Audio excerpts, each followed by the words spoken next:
Hello, check, check, check, hello, check, mic check, hello, mic check, hello, check, hello, check. येतोय असं hello check नाही आहे hello check नाही आहे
Construction.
Namaste, good morning to all of you. Let's start the Invoke Our Inner Light with Deep Prajwalan. May I have on stage Shri Lodha ji, Shri Ashish ji, Shri Ridham Desai ji, Shri Vinit Rai ji, Shri Rajesh Saigal ji on the dais, please.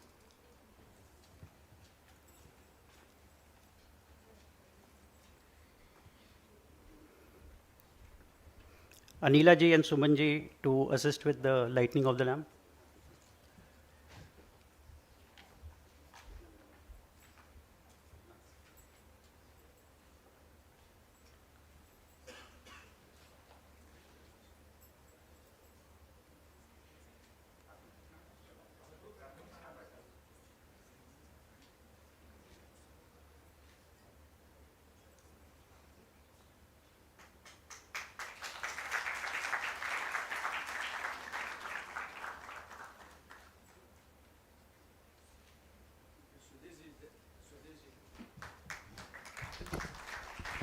Swadesh ji.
With 100 plus unicorns on the global stage, Bharat has arrived as the third largest startup ecosystem globally.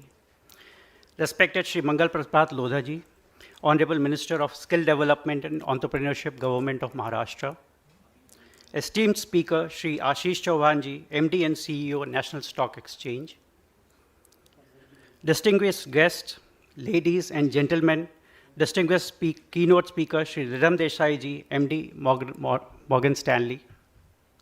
A very good morning and warm welcome to all of you at WHEF Launchpad. Startup Innovation Confluence 2025 at the National Stock Exchange, Bandra Kurla Complex, Mumbai. My name is Alok Ranjan Pandey, and I will be your host for the day. Today marks an important milestone where ideas, talent, and opportunities converge to create pathways for wealth creation and innovation in Bharat's vibrant entrepreneurial ecosystem. It is both an honor and privilege to host this august event with distinguished gathering of visionaries, investors, policymakers, and startup leaders committed to accelerating growth and creating sustainable impact. At this juncture, it is my distinct pleasure to invite to the dais our esteemed dignitaries who will lead us in inaugurating this conference.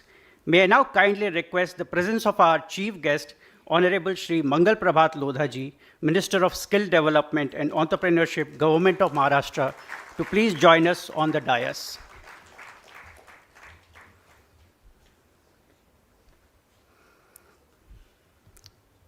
I also invite our guest of honor, Shri Ashish Chauhan ji, Managing Director and Chief Executive Officer of the National Stock Exchange, to join us, the chief guest on the dais.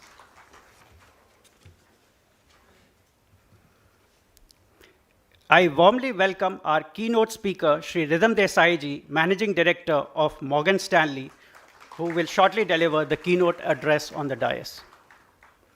I now invite Shri Ravikant Mishra ji, Organizing Secretary of the WHEF 2025 Mumbai and Hindu Economic Forum Mumbai chapter on dais. Let us all extend a big round of applause for our dignitaries.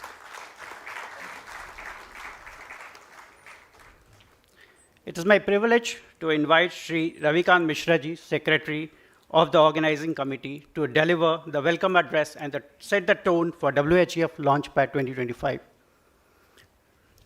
Sri Ravikant Mishra ji.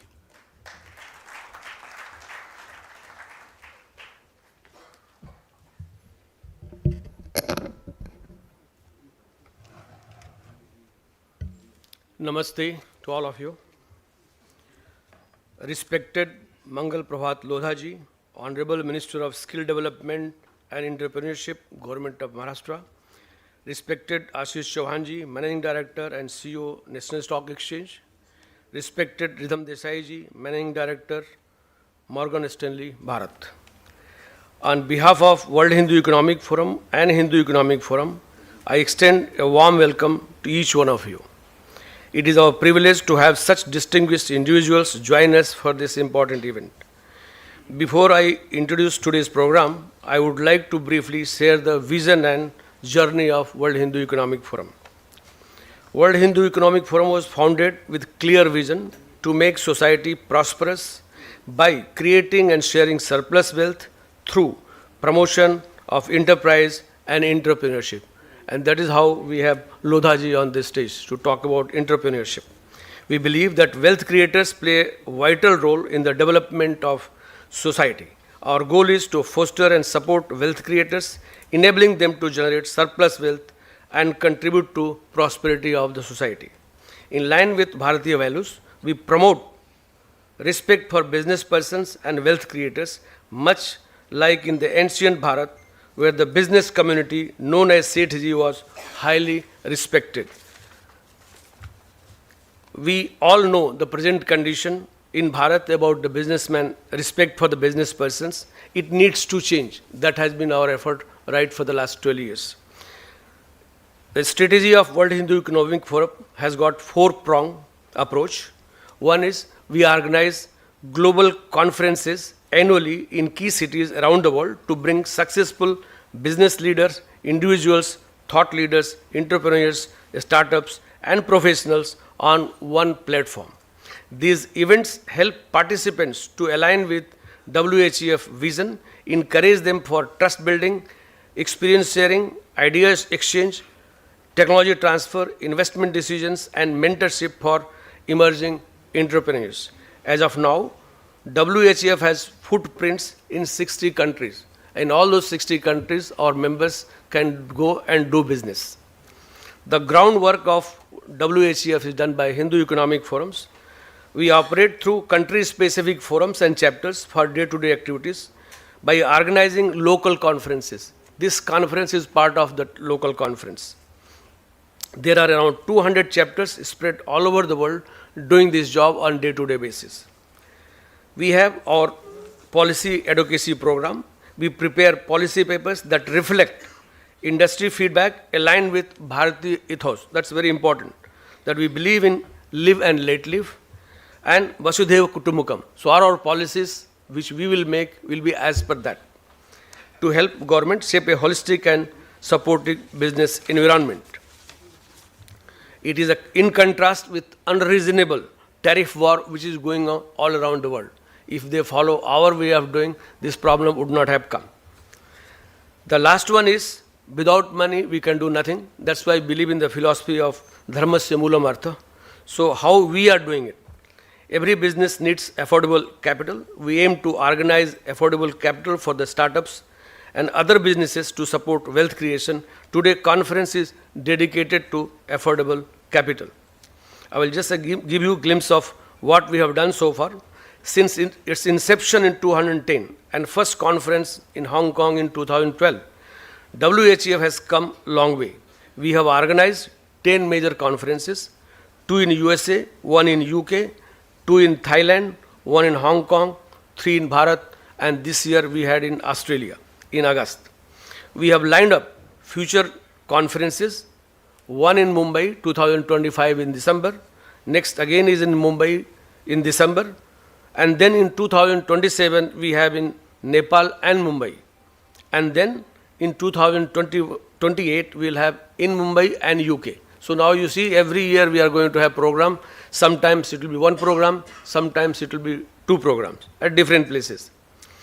The increasing visibility and acceptance of WHEF in global business community were clearly evident during 2024 conference held in December in Geo Convention Center last year, which was attended by 4 chief ministers, 150 speakers, and over 1,200 delegates. Today program is background of that. During 2024 conference, we had contacted, interviewed, and filtered around 200 startups. That concept was appreciated by our members, and then with the request of members, we have organized these programs. Many of members, that is very important, have shown strong interest in investing in promising startups. So we have to find out so that there is a trust building. In fact, we have secured commitment of more than 100 crores from our members. They are ready with the money, but they are looking for where to invest. And that is the role we are going to play. WHEF serves only as a facilitator. We don't get involved in transaction of money. And where we serve only as a facilitator, bringing startups and investors together, where ideas are presented, relationships are built, and investment decisions are made directly.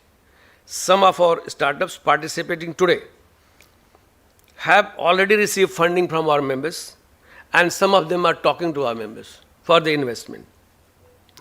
Today, during the next 3 hours, we will have honor to listen from 3 eminent speakers.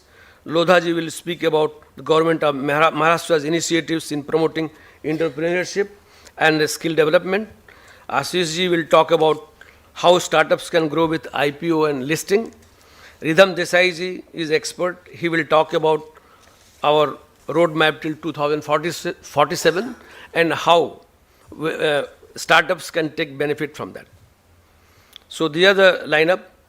Today meeting, we have one panel discussion also where current state of startups ecosystem will be discussed, challenges and opportunities of startups will be discussed, and the last one is what more can be done to accelerate startup culture in Bharat. We will conclude with felicitation of selected startups, around 8, carefully chosen by our expert evaluation team. I request all of you to engage deeply in the discussion, share your insight, and explore meaningful opportunity for collaboration. At this moment, I cannot forget our mentor and the founder of World Hindu Economic Forum, Swami Vivekananda. He could not come because of his engagement, but his blessings are with us. So with this, let us come together, discuss, and come to some conclusion who wants to invest where, because the discussion will take place. I hope you will enjoy the discussion. Dhanyavad. Thank you. Jai Hind.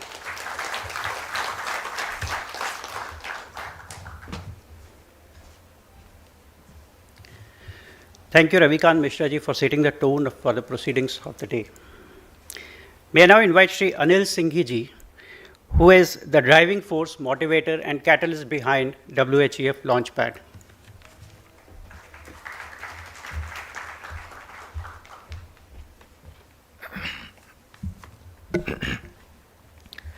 Mangalam Bhagwan Vishnu, Mangalam Gadwad Dhwaja, Mangalam Pundari Kakshaya, Mangalaya Tanohari.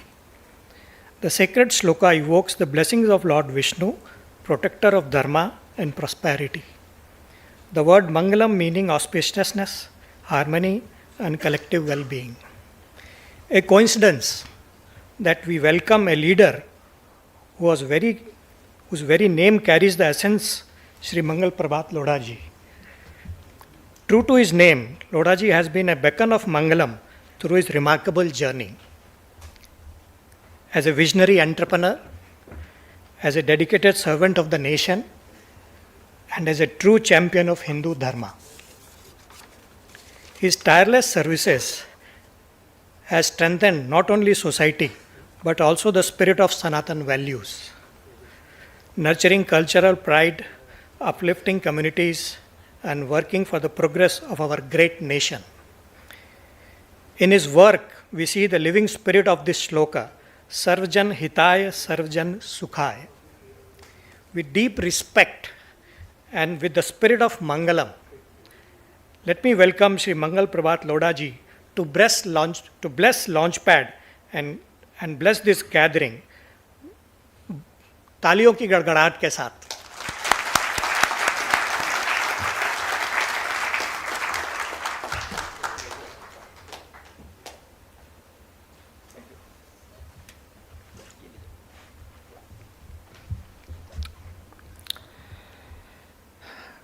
महाराष्ट्राचे आराध्य देव छत्रपती शिवाजी महाराजांना वंदन करून, Bharat Ratna doctor Babasaheb आंबेडकरांना वंदन करून आज इथे जमलेले सर्व स्टार्टअप इनोव्हेशन कॉन्फरन्स 2025 आणि जे संस्थाने आयोजित केला असा हिंदू इकॉनॉमिक फॉर्म, त्यांचे संस्थापक आपले सर्वांचे मार्गदर्शक स्वामी विज्ञानंदजी, त्याने पण मी तिथे इथे नाही आहे पण त्यांची कृपा आपल्या सर्वांवर त्यांच्या मार्गदर्शन नेहमी व्हावा अशी त्यांच्या चरणामध्ये विनंती करतो। I am here on behalf of government of Maharashtra on to represent Honorable Sri Devendraji Fadnavis, the most respected, dynamic and forward-looking Chief Minister we ever had, to welcome you all because you have come from a different walks of life and successful you are in your own field. Respected Sri Ashish Chauhan ji, Sri Ridham Desai ji, Sri Ravikant Mishra ji, Sri Anil Singhi ji, ऐसे बहुत सारे लोग यहाँ पर हैं जिन सबका नाम लेना चाहिए। And this I am not telling formally but I mean it, क्योंकि आप सब बहुत सारे लोग हुज हुए हैं, पर मैं समय की मर्यादा को देखते हुए वैसे रविकांत मिश्रा जी ने बाकी सब बातें बहुत सही कही, पर उन्होंने जो एक थोड़ी सी छोटी सी गलती की, उन्होंने कहा कि 3 अच्छे स्पीकर यहाँ बोलने वाले, तो 3 नहीं है 2 ही हैं, वो दोनों यहाँ बैठे हैं। मेरे को आप अच्छा स्पीकर कहोगे तो सब लोग घड़ियाँ देखने लग जाएंगे कभी ये कब शुरू होंगे और कब बंद होंगे। तो मैं कुल मिलाकर जितना समय मुझे दिया गया उसके अंदर अपनी बात समाप्त करूँगा। पर मैं यहाँ बहुत मन से आया हूँ और आने के बाद जो चेहरे मैंने यहाँ पर देखे और जो व्यक्ति यहाँ पर मुझसे मिले, मुझे बहुत आनंद हुआ है। हिंदू इकोनॉमिक फोरम हम सब के लिए एक सर का ताज है, जो हम सालों से नहीं कर पाए वो ये संस्था करके दे रही है। और कभी कभी लगता है कि दर्शन करने के लिए अपन प्रयागराज गए, केदारनाथ गए, तिरुपति गए और भगवान के 1 मिनट दर्शन करके आगे जीवन का आनंद आया, दर्शन हुए थे। तो वो दर्शन का जो लाभ आपको मिलता है, जो मन में अनुभूति होती है, उससे ज़्यादा आनंद आपको हिंदू इकोनॉमिक फोरम के इस कार्यक्रम में आकर मिलना चाहिए, क्योंकि आप एक धर्म का काम कर रहे हैं। सालों से, सैकड़ों सालों से हिंदुओं के ऊपर, भारत के ऊपर आक्रमण होते गए, पर भारत ख़त्म नहीं हुआ। भारत फिनिक्स पक्षी है, जितना हमको रोका गया, जितना हमको दबाया गया, उतना जोर से हम बाहर आए। ये ट्रंप, अभी मैं रिधम जी से बात कर रहा कि ट्रंप का क्या होगा, तो वो जो कह रहे थे वो मेरी भी सोच है और वो आपकी भी सोच है कि ट्रंप आएंगे, ट्रंप चला जाएगा, भारत वहीं रहेगा। ट्रंप क्या कोई भी ताकत मिलके भारत को कभी रोक नहीं सकते। और हर बार की तरह हर आग से ये सोना और ज़्यादा कुंदन बन के निकलेगा। भारत के लोग ज़्यादा मजबूत होकर, ज़्यादा अपने आप के ऊपर रिलाय करके, क्योंकि ये हमारे संस्कार है, हमारी ताकत है कि वैसे हम आपस के अंदर कभी मतभेद भी रखते होंगे, पर जब बाहर वाला आक्रमण करता है, जब घर में कष्ट आता है, तो हम पुरानी कोई बातें याद नहीं रख के सब इकट्ठे होकर लड़ते हैं। ये भारत की ताकत वापस इस बार भी दिखाएगा, स्टार्टअप में भी दिखाएगा, इनोवेशन में भी दिखाएगा। और हिंदू इकोनॉमिक फोरम का जो कार्यक्रम यहाँ पर होने वाला है, मेरी ऐसी समझ है कि मिश्रा जी, आप जो इस कार्यक्रम के, आपके सब सहयोगियों से मेरा कई बार मिलने का मौका मिला, मुझे आनंद है इस बात का। आपने बहुत सही जगह चुनी है। मुंबई, दिल्ली देश की राजनीतिक कैपिटल है, पर दिल्ली देश की इकोनॉमिक कैपिटल है। और इकोनॉमिक कैपिटल होने के बाद में ये भी हमको समझ लेना चाहिए कि दाऊद इब्राहिम का जन्म और पालन पोषण इसी शहर से हुआ। रोहिंग्या और बांग्लादेशी यहीं के मलाड के अंदर, वहाँ पर मालवनी में आकर तैयार हुए और सारे बम्बई के अंदर बरस गए। इसलिए निप इन द बर्ड, यहाँ पर आपने उनको रोका तो उनका पूरे भारत के अंदर, दुनिया के अंदर जो उनको सपोर्ट सिस्टम है, वो सारा सपोर्ट सिस्टम यहाँ बम्बई से शुरू होता है। और आवाज़ जोर से देनी पड़ती है। जब अपन सही हैं, अपन समाज के लिए लड़ रहे हैं, अपन देश के लिए लड़ रहे हैं, तो हमारी पूरी ताकत से आवाज़ देनी चाहिए। और जब इतनी सारी आवाज़ें, हुजू की आवाज़ एक साथ आएगी, तो मुंबई के अंदर आने वाले समय के अंदर उन लोगों को जो, जिनकी मुंबई है, जिनका महाराष्ट्र है, छत्रपति शिवाजी महाराज को मानने वाले उन लोगों के लिए एक बहुत अच्छा मौका मिलेगा। मैं मेरे विषय पर आ जाता हूँ। स्टार्टअप और इनोवेशन का विषय मुझे दिया गया है, तो मैं एक छोटी सी बात से शुरुआत करूँगा। अभी थोड़े दिनों पहले चौहान साहब हमने एक पंडित दीनदयाल उपाध्याय जी ने जो एकात्म मानव दर्शन का विषय 60 साल पहले रखा था रुइया कॉलेज में, वहाँ पर अपन ने वापस उसको रिप्लिका किया था। उसी जगह के ऊपर उनको 3 दिन का कार्यक्रम रखा था कि एकात्म मानव दर्शन क्या है। आज भारत सरकार की और महाराष्ट्र सरकार की जितनी योजना चल रही है उसके अंदर आप कहीं जाकर देखोगे तो दीनदयाल उपाध्याय जी का नाम नहीं है, पर वो एकात्म मानव दर्शन है। पर वो मेरा विषय नहीं है आज, इसलिए मैं उस पर बोलूँगा नहीं। अगली बार कभी और बुलाएंगे तो उस पर भी बोलूँगा। पर तो उस समय हमारे राष्ट्रीय स्वयंसेवक संघ के केंद्रीय कार्यकारिणी के सदस्य माननीय सुरेश जी सोनी आए थे। उनका एक छोटा सा सेंटेंस सुनाकर मैं अपनी बात शुरू करूंगा। उन्होंने कहा था कि भारत को कभी सोने की चिड़िया कहा जाता था और भारत को एग्रीकल्चर प्रधान देश भी कहा जाता है।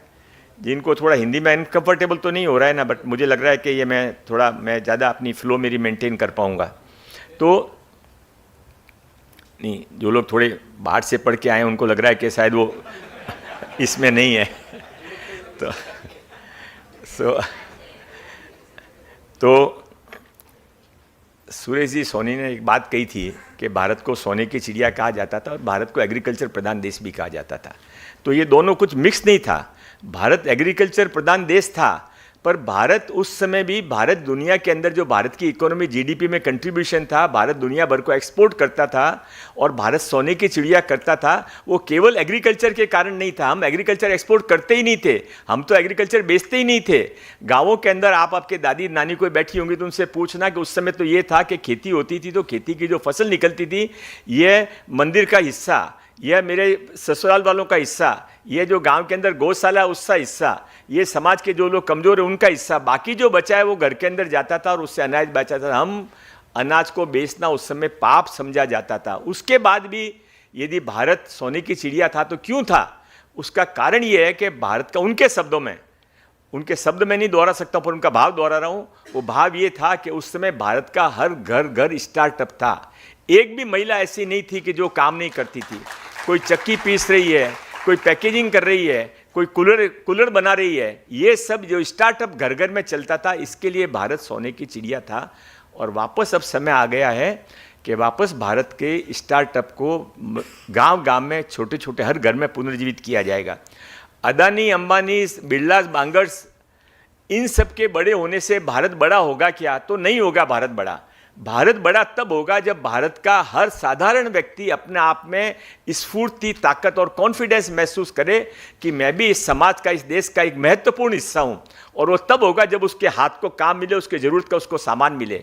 और इसके लिए स्टार्टअप का जो आंदोलन माननीय नरेंद्र भाई मोदी जी ने 2014 में शुरू किया, माननीय देवेंद्र भाई फडणवीस ने 2015 में उसको महाराष्ट्र में भी शुरू किया, उसका बेस जो है वो ये है कि स्टार्टअप घर घर होना चाहिए। अब थोड़ा मैं नेगेटिव बात करता हूँ, कोई नाराज मत होना। स्टार्टअप के अंदर, पूरे दुनिया के अंदर जो स्टार्टअप है उसका सबसे ज़्यादा फेल्योर रेट कहीं पे, तो बहुत दुख की बात है, वो भारत के अंदर है। 92% स्टार्टअप्स आर फेल्योर्स। हम उनका न केवल समय बिगाड़ते हैं, पैसा बिगाड़ते हैं, बल्कि उनका कॉन्फिडेंस भी बिगाड़ते हैं। बच्चा शुरू करता है, वो स्टार्टअप करता है, 5 साल तक कोशिश करता रहता है, क्या प्रोडक्ट लूँ, कहाँ से सपोर्ट मिले, कहाँ से MOU हो जाए, कहाँ से मेरी मार्केटिंग हो जाएगा, क्या प्रोडक्शन होगा। 5 साल के बाद में कोशिश करके थोड़ा बहुत शुरू करता है, फिर वो कहीं से फंड लाता है, करता है, 2-3 साल के बाद में थक जाता है, कहीं जाके या तो नौकरी करता है या किसी के साथ में छोटा सा बिजनेस शुरू करता है। उसके लाइफ के गोल्डन 5-7 साल चले गए। ये फैक्ट है कि नहीं है, बाद में मिश्रा जी या इनमें से कोई बताएंगे, पर मेरे डिपार्टमेंट के पास जो फिगर है, मेरे डिपार्टमेंट के भी कुछ लोग बताएं, above 90% startup, we are doing injustice to them. So no what to do, इसको रिवर्स करना चाहिए। तो रिवर्स करने के लिए ये होना चाहिए कि इसके अंदर स्टार्टअप के नाम के ऊपर केवल ना लोगों का टाइम वेस्ट करने की बजाय उनको सेल्फ एम्प्लॉयमेंट की तरफ करना चाहिए। मैं एक छोटी सी योजना माननीय देवेंद्र फडणवीस जी ने जो महाराष्ट्र में शुरू करवाई है वो बताना चाहता हूँ, रिलीवेंट इसलिए बता रहा हूँ। तो हमने इस बार ये तय किया है कि हम 5 लाख लोगों को स्टार्टअप, मुख्यमंत्री स्वरोजगार योजना, इसके अंदर एनरोल करेंगे। अगले महीने से एनरोलमेंट शुरू हो जाएगा। और 5 लाख बच्चों को हमने विलेज वाइज बांट दिया, तालुका वाइज बांट दिया। तो बम्बई, पुणे के सब होंगे ऐसा नहीं होगा, महाराष्ट्र के हर गांव के लोग उसमें आएंगे। उनका कोटा फिक्स है, उससे कम होगा तो वो जगह खाली रहेगी। फिर उससे उनका क्या करेंगे, हम उनको 3% की दर के ऊपर ADB बैंक से लोन दिलवाएंगे। 3% वो भरेंगे, 3% सरकार भरेगी, 6% लोन की रेट है। उसके बाद क्या होगा, वो इसके अंदर हमने 35 लाख लोगों की लिस्ट बनाई है जो कभी न कभी कोई टेक्निकल नॉलेज कर चुके हैं। उन 35 लाख बच्चों का हम ऑनलाइन एग्जाम दे रहे हैं। महेश्कर जी का नाम किसी ने सुना होगा, जो स्टार्टअप के अंदर बहुत बड़ा नाम है। उन्होंने उसका एग्जाम का पेपर सेट किया, छोटा सा ऑनलाइन एग्जाम है, आधे घंटे का। उस ऑनलाइन एग्जाम के हम 5 लाख बच्चों को चूज करेंगे और वो 5 लाख बच्चों को हम 5 लाख रुपए तक का लोन दिलवाएंगे। पहले एग्जाम का एक छोटा सा क्वेश्चन जैसे आपको बताता हूं कि क्वेश्चन पूछा जाएगा एग्जाम्पल के लिए कि आपने सुबह में आपको 1000 रुपये दिए, आप शाम तक उसको क्या करोगे, एक वड़ा के लेके आ सकते हो। तो कोई समझदार आदमी होगा तो जवाब देगा कि भाई मैं जाऊंगा एपीएमसी मार्केट से सामान खरीदूंगा, एपीएमसी से सामान खरीद के सुबह जाके मेरे घर में जाके या कहीं पर बैठ के उसको छोटे छोटे पैकेजिंग कर दूंगा, दोपहर को जाके किसी अच्छी दुकान पर बेच दूंगा, शाम को मेरे को 1000 के 1500 रुपये मिलेंगे, 100 रुपये ट्रांसपोर्ट का खर्चा, 100 रुपये के पैकेजिंग का खर्चा, 30 rupees are my net income. That is the startup, that is the innovation. ऐसे जिस बच्चों को होगा उन सबको हम इसके अंदर शामिल करने वाले हैं। 6 महीने तक उनको हम हमारे हर आईटीआई के साथ में इनोवेशन सेंटर के साथ जोड़ के रखेंगे। पर सबसे बड़ी प्रॉब्लम जो आती है रिधिम जी, वहाँ पर आप भी हमारे को मदद कर सकते हैं, वो आती है मेंटरशिप की।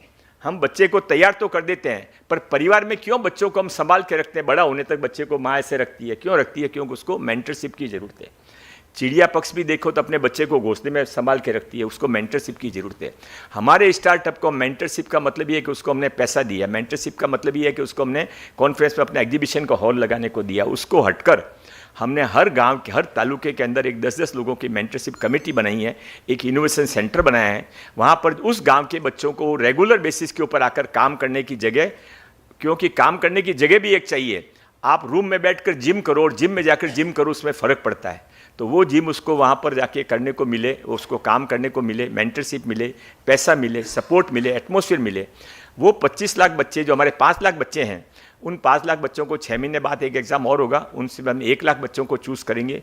उन 1 लाख बच्चों को हम 25 लाख रुपए तक का लोन दिलवाएंगे और उसके 1 साल के बाद में एग्ज़ाम और होगा, उसमें 5000 बच्चों को चूज़ करेंगे। उनको हम जितना उनको ज़रूरत होगा वो स्टार्टअप होंगे जिनको हम स्टार्ट गवर्नमेंट ऑफ महाराष्ट्र और सेंट्रल गवर्नमेंट के साथ में रजिस्टर करेंगे।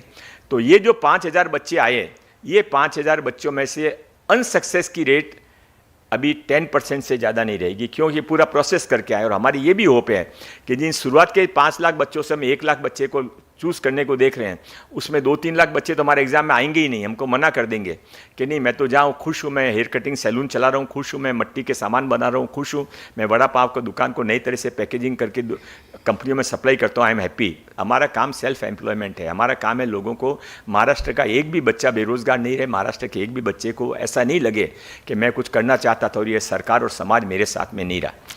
तो ये छोटी छोटी बातें हम करने के साथ में स्टार्टअप के अंदर आगे बढ़ना चाहते हैं। और मेरी आप सबसे रिक्वेस्ट है कि be a part of it. आप में से मैं हिंदू इकोनॉमिक फोरम से बहुत श्रद्धा से जुड़ा हुआ हूँ, जिसके लक होते हैं उसको हिंदू इकोनॉमिक फोरम में मौका मिलता है जुड़ने का। तो मैं आप सबसे रिक्वेस्ट करना चाहता हूँ कि हमारे इस मेंटरशिप के प्रोग्राम के अंदर, हमारे इनोवेशन के प्रोग्राम के अंदर आप सब हिस्सा लीजिए। और इसके बाद में सेकंड, हिंदू इकोनॉमिक फोरम को मैं ये भी सार्वजनिक तौर से महाराष्ट्र सरकार में माननीय मुख्यमंत्री देवेंद्र फडणवीस जी की तरफ से इन्विटेशन देना चाहता हूँ कि आप हमारे स्टार्टअप प्रोग्राम में ऑफिशियली हमारे साथ में एमओयू करके हमारे पार्टनर बनिए। बिकॉज ये मुझे तो इस बात का प्राउड फीलिंग है, मुझे वो समय गया कि जब हिंदू होने को सांप्रदायिक कहा जाता था, वो जब समय गया जब हिंदू किसी ने कहा मैं हिंदू हूँ तो उसको बाद में अखबार में क्लैरिफिकेशन देने की ज़रूरत आती थी। अब तो समय ये आ गया है कि जो हिंदू इसकी बात करेगा वही देश पर राज करेगा। और ये इस भारत की ताकत है, इस भारत की कमजोरी नहीं है। अरे अफगानिस्तान के अंदर 3 साल पहले जाके जला दिया जाता है, श्रीलंका के अंदर पार्लियामेंट को नष्ट कर दिया जाता है, बांग्लादेश के अंदर सबको जाके तोड़ दिया जाता है, कल नेपाल के अंदर हुआ, भारत के अंदर नहीं होगा इसकी कोई गारंटी है क्या? और नहीं होगा तो क्या होगा? और नहीं होगा तो उसको रोकने वाले कौन होंगे? उसको रोकने वाले आप और हम सब होने चाहिए। हिंदू इकोनॉमिक फोरम इसीलिए बना हुआ है कि भारत सुरक्षित रहे। जो भारत के अंदर रहता है वो भारत के अपना देश मानता है, वो हिंदू है। हिंदू की व्याख्या बहुत बड़ी है, हिंदू की व्याख्या संकुचित नहीं है, हिंदू की व्याख्या बहुत बड़ी है। हिंदू धर्म सबको अलाउड करता है। हमारे मंदिर में जाने से पहले पूछा नहीं जाता है कि तुम पारसी हो, कि तुम मुस्लिम हो या क्रिश्चियन हो, सबको हम अलाउड करते हैं। सर्वधर्म संभाव का हमारा नेचर है। पर हमारे को हमारे हिंदू होने पर गर्व है, हमारे इस भारतीय होने के ऊपर हमारा गर्व है। और हिंदू इकोनॉमिक फोरम ने जो लॉन्च पैड आज ये शुरू किया है, उसको बहुत सारी बेस्ट विशेष देते हुए ये सफल हो, आगे बढ़े और आने वाले समय में सारे स्टार्टअप का फादर फिगर बने, इसी आशा के साथ में बहुत बहुत धन्यवाद। जय हिंद, जय Maharashtra.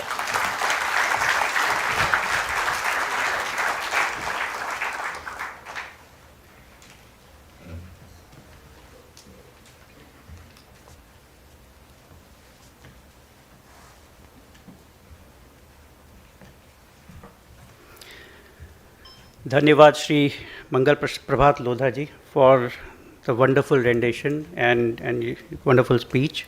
May I now invite Shri Shailesh Trivedi ji, who is the Joint Secretary of Organizing Committee of WHC 2026 Mumbai and Hindu Economic Forum Mumbai chapter.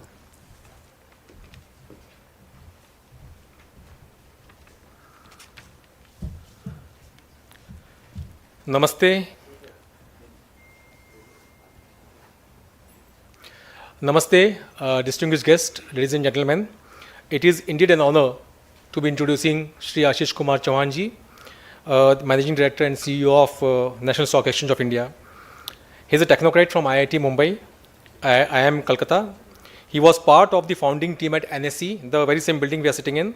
He is credited with setting up first screen-based trading in India, mobile trading, mutual fund distribution through exchanges, market for SME shares, satellite telecom, the Nifty index, derivatives, trading and many other modern developments in the Indian stock market. He is considered as the father of modern financial derivatives in India. Prior to joining NSE back in 2022, he was the MD and CEO of Bombay Stock Exchange for 10 years. He's a member of the University Grants Commission, that is UGC, the Chancellor of the University of Allahabad, and is on the board of IIM Calcutta and other institutions of repute. He's also worked in the Reliance Group as CIO and as the CEO of Mumbai Indians IPL cricket team in his formative years.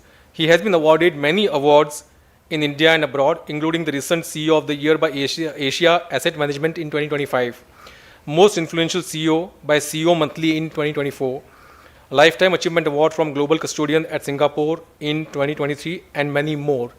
Now I would like to invite Shri Ashish ji on the dais and address the gathering. Thank you.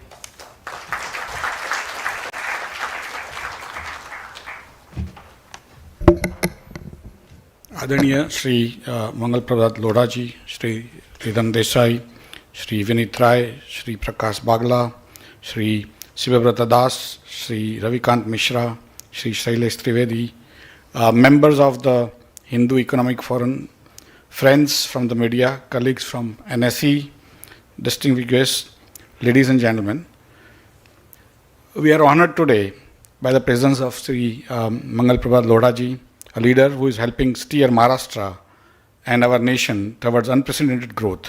We also warmly welcome distinguished leaders and visionaries like Shri Ridham Desai, who represent the very spirit of enterprise, innovation and leadership. मैं भी हिंदी में बात करूंगा. जो लोढ़ा जी ने बात कही कि भारत को एक सोने की चिड़िया कहा जाता था, तो उसका एक कारण मुझे लगता है कि टेक्नोलॉजी था. कि भारत पुराने ज़माने में विश्व का सबसे बड़ा टेक्नोलॉजी ओरिएंटेड देश था. कि जहाँ पर टेक्नोलॉजी का ये मतलब नहीं कि इंफॉर्मेशन टेक्नोलॉजी, उसका मतलब नहीं कि ड्रोन, कोई भी चीज़ आप नए सिरे से करते हो या तो जो चीज़ कभी हुई नहीं उसको सोच के करते हो, तो उसको मैं टेक्नोलॉजी कहता हूँ. कि जैसे पहली टेक्नोलॉजी क्या होगी, तो मेरा ऐसा मानना है कि पहली टेक्नोलॉजी थी फायर, अग्नि. आज हम अग्नि को इसलिए पूछते हैं कि वो टेक्नोलॉजी है. हमारे पूर्वजों ने अग्नि को भी टेक्नोलॉजी क्यों माना, उसको देवता क्यों माना? क्योंकि अग्नि तो पहले मानव जात आई, उसके पहले भी था. जंगलों में अपने आप दावानल होता था. लेकिन कैसे अग्नि को शुरू कर सकते हो, कैसे उसको कंट्रोल कर सकते हो, कैसे उसको बुझा सकते हो, वो एक टेक्नोलॉजी थी. उसके जरिए आप खाना अच्छा पका सकते हो, ठंडे घरों में गर्म कर सकते हो, ठंडे प्रदेश में उसको ऑफेंसिव इंस्ट्रूमेंट भी कर सकते हो, किसी को फेंक के उसको भगा सकते हो, जंगली जानवरों से अपनी रक्षा भी कर सकते हो. तो अग्नि का बहुत सारा उपयोग है. जो देश ने, जो समाज ने अग्नि का उपयोग सीखा वो समाज आगे आया, और जो समाज अग्नि का उपयोग नहीं सीखा वो धीरे धीरे लुप्त हो गया. क्योंकि खाना खाते हो पका के तो आप बीमार नहीं पड़ते हो, स्वादिष्ट भी होता है. तो ऐसी कई चीज़ें जो है, तो टेक्नोलॉजी धीरे धीरे बढ़ती गई. उसके बाद दूसरी टेक्नोलॉजी आई कि कैसे पशुपालन हो. तो पशुपालन जो लोग करते थे, हमने भगवान कृष्ण के नाम बारे में भी सुना है पशुपालन का. तो फिर एग्रीकल्चर की टेक्नोलॉजी आई. आज भी भारत में, और जैसे जैसे नई टेक्नोलॉजी आती है वो पुरानी टेक्नोलॉजी का जो इंपॉर्टेंस है वो कम हो जाता है। उसके बाद टेक्सटाइल आया, हम टेक्सटाइल में बहुत अच्छे थे। हम मेटालर्जी, विश्व की जो मेटालर्जी जिसको तलवार वगैरह बनती थी भारत में बनती थी और फिर रोम वगैरह में जाती थी। तो ऐसी कई टेक्नोलॉजीज का जो उद्भव हुआ वो भारत में हुआ। दूसरी एक टेक्नोलॉजी है डेसिमल सिस्टम की, कैसे कैलकुलेट करना।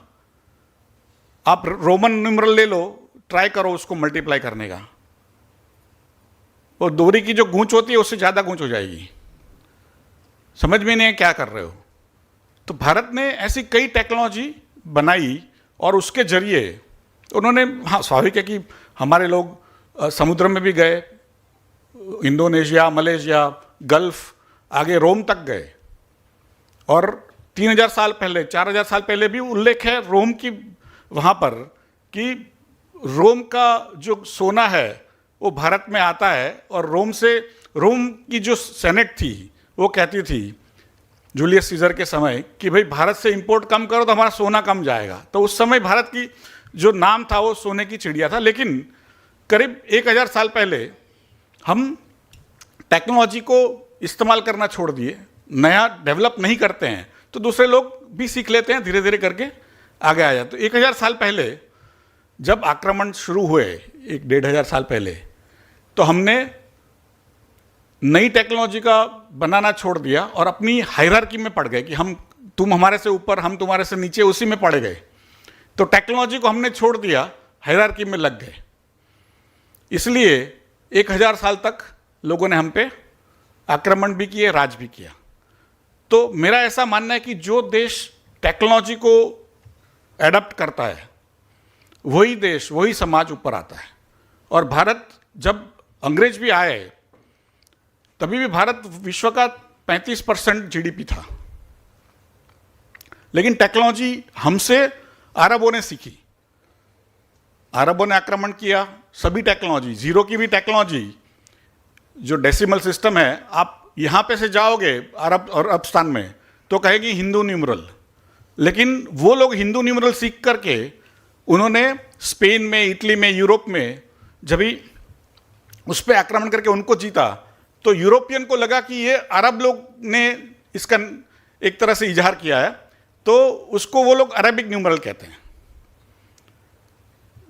वो तो मैसेंजर थे, यहां से सीख के गए, लेकिन उन्होंने आत्मसात किया, उन्होंने उस पर और टेक्नोलॉजी का विकास किया और हम रह गए वहीं पर।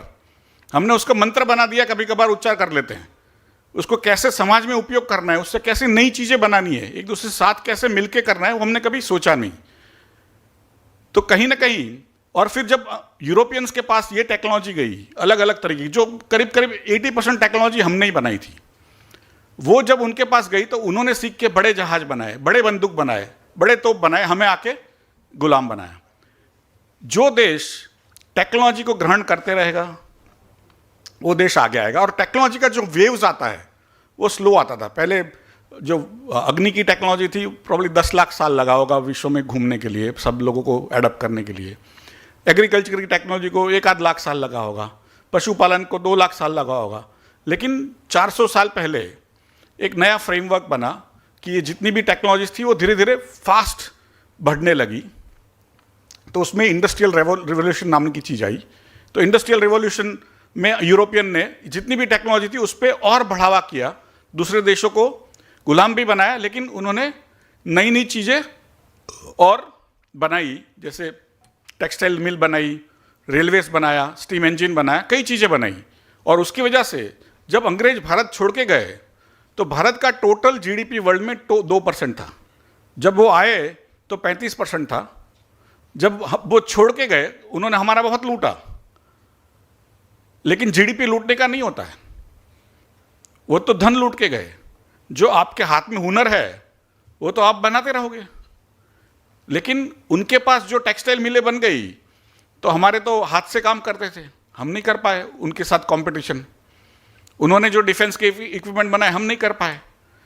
तो ये देश को आगे बढ़ना है तो सब ने ये सब जो भी हायरार्की छोड़ के नई नई टेक्नोलॉजी आएगी, उसके वेव्स आ रहे हैं और वेव्स धीरे धीरे फास्ट होते गए। तो इंडस्ट्रियल रिवॉल्यूशन में जितना धन बना विश्व में उतना पिछले 10,000 साल में नहीं बना था। और टेक्नोलॉजी को जो व्याप करने के समय लगता था 10,000 साल, 5,000 साल, 200 साल, वो धीरे धीरे अभी कम हो रहा है। कि जैसे कार को आते आते 100 साल लग गए, इलेक्ट्रिसिटी तो आते आते 120 साल लग गए, टेलीविजन को आते 60 साल लग गए, कंप्यूटर को 40 साल लगे, मोबाइल को 20 साल लगे और टिकटॉक को 2 साल लगे। तो जैसे जैसे चीज़ें टेक्नोलॉजी बढ़ रही है वैसे व्याप भी फास्ट हो रहा है। तो उसका मतलब क्या है कि जो टेक्नोलॉजी ही धन बनाता है, तो जो देश टेक्नोलॉजी को उपयोग कर सकता है, एडप्ट कर सकता है, वो देश आगे आएगा। नई टेक्नोलॉजी बना सकता है, वो आगे आएगा। लेकिन कई बार टेक्नोलॉजी हमने बनाई, दूसरों ने उपयोग कर गए, आगे बढ़ गए। जो देश टेक्नोलॉजी नहीं भी बनाता है लेकिन उपयोग करता है, वो देश जरूर आगे आएगा। और वो कौन ये टेक्नोलॉजी सीख सकता है? जो युवा होते हैं, जो बच्चे होते हैं, वही सीख सकते हैं। 50 साल में, 55 साल में, 60 साल में आप मुझे कुछ सिखा दो, इंटरेस्ट नहीं है मुझे। लेकिन 2 साल के बच्चे के हाथ में मोबाइल दे दो, देखो मजा, आपको पता ही नहीं था ऐसी चीजें कर देगा वो। तो नए जो लोग होते हैं, यंग, वही लोग कॉन्फिडेंट भी रहते हैं और नई चीजें सीखते हैं। ठीक है, तो हमें अगले 50 साल में, ऐसा मेरा मानना है कि जो टेक्नोलॉजी का वेव्स आएगा वो इतना ज़्यादा तेज गति से आएगा कि नई नई वेल्थ बनती जाएगी और अगले 50 साल में इतनी वेल्थ बनेगी जो पिछले 10,000 साल में नहीं बनी। इतनी सारी नई टेक्नोलॉजीज आ रही है, artificial intelligence, blockchain, 3D printing, drone, robotics, biotechnology, ऐसी हजारों टेक्नोलॉजीज आ रही है।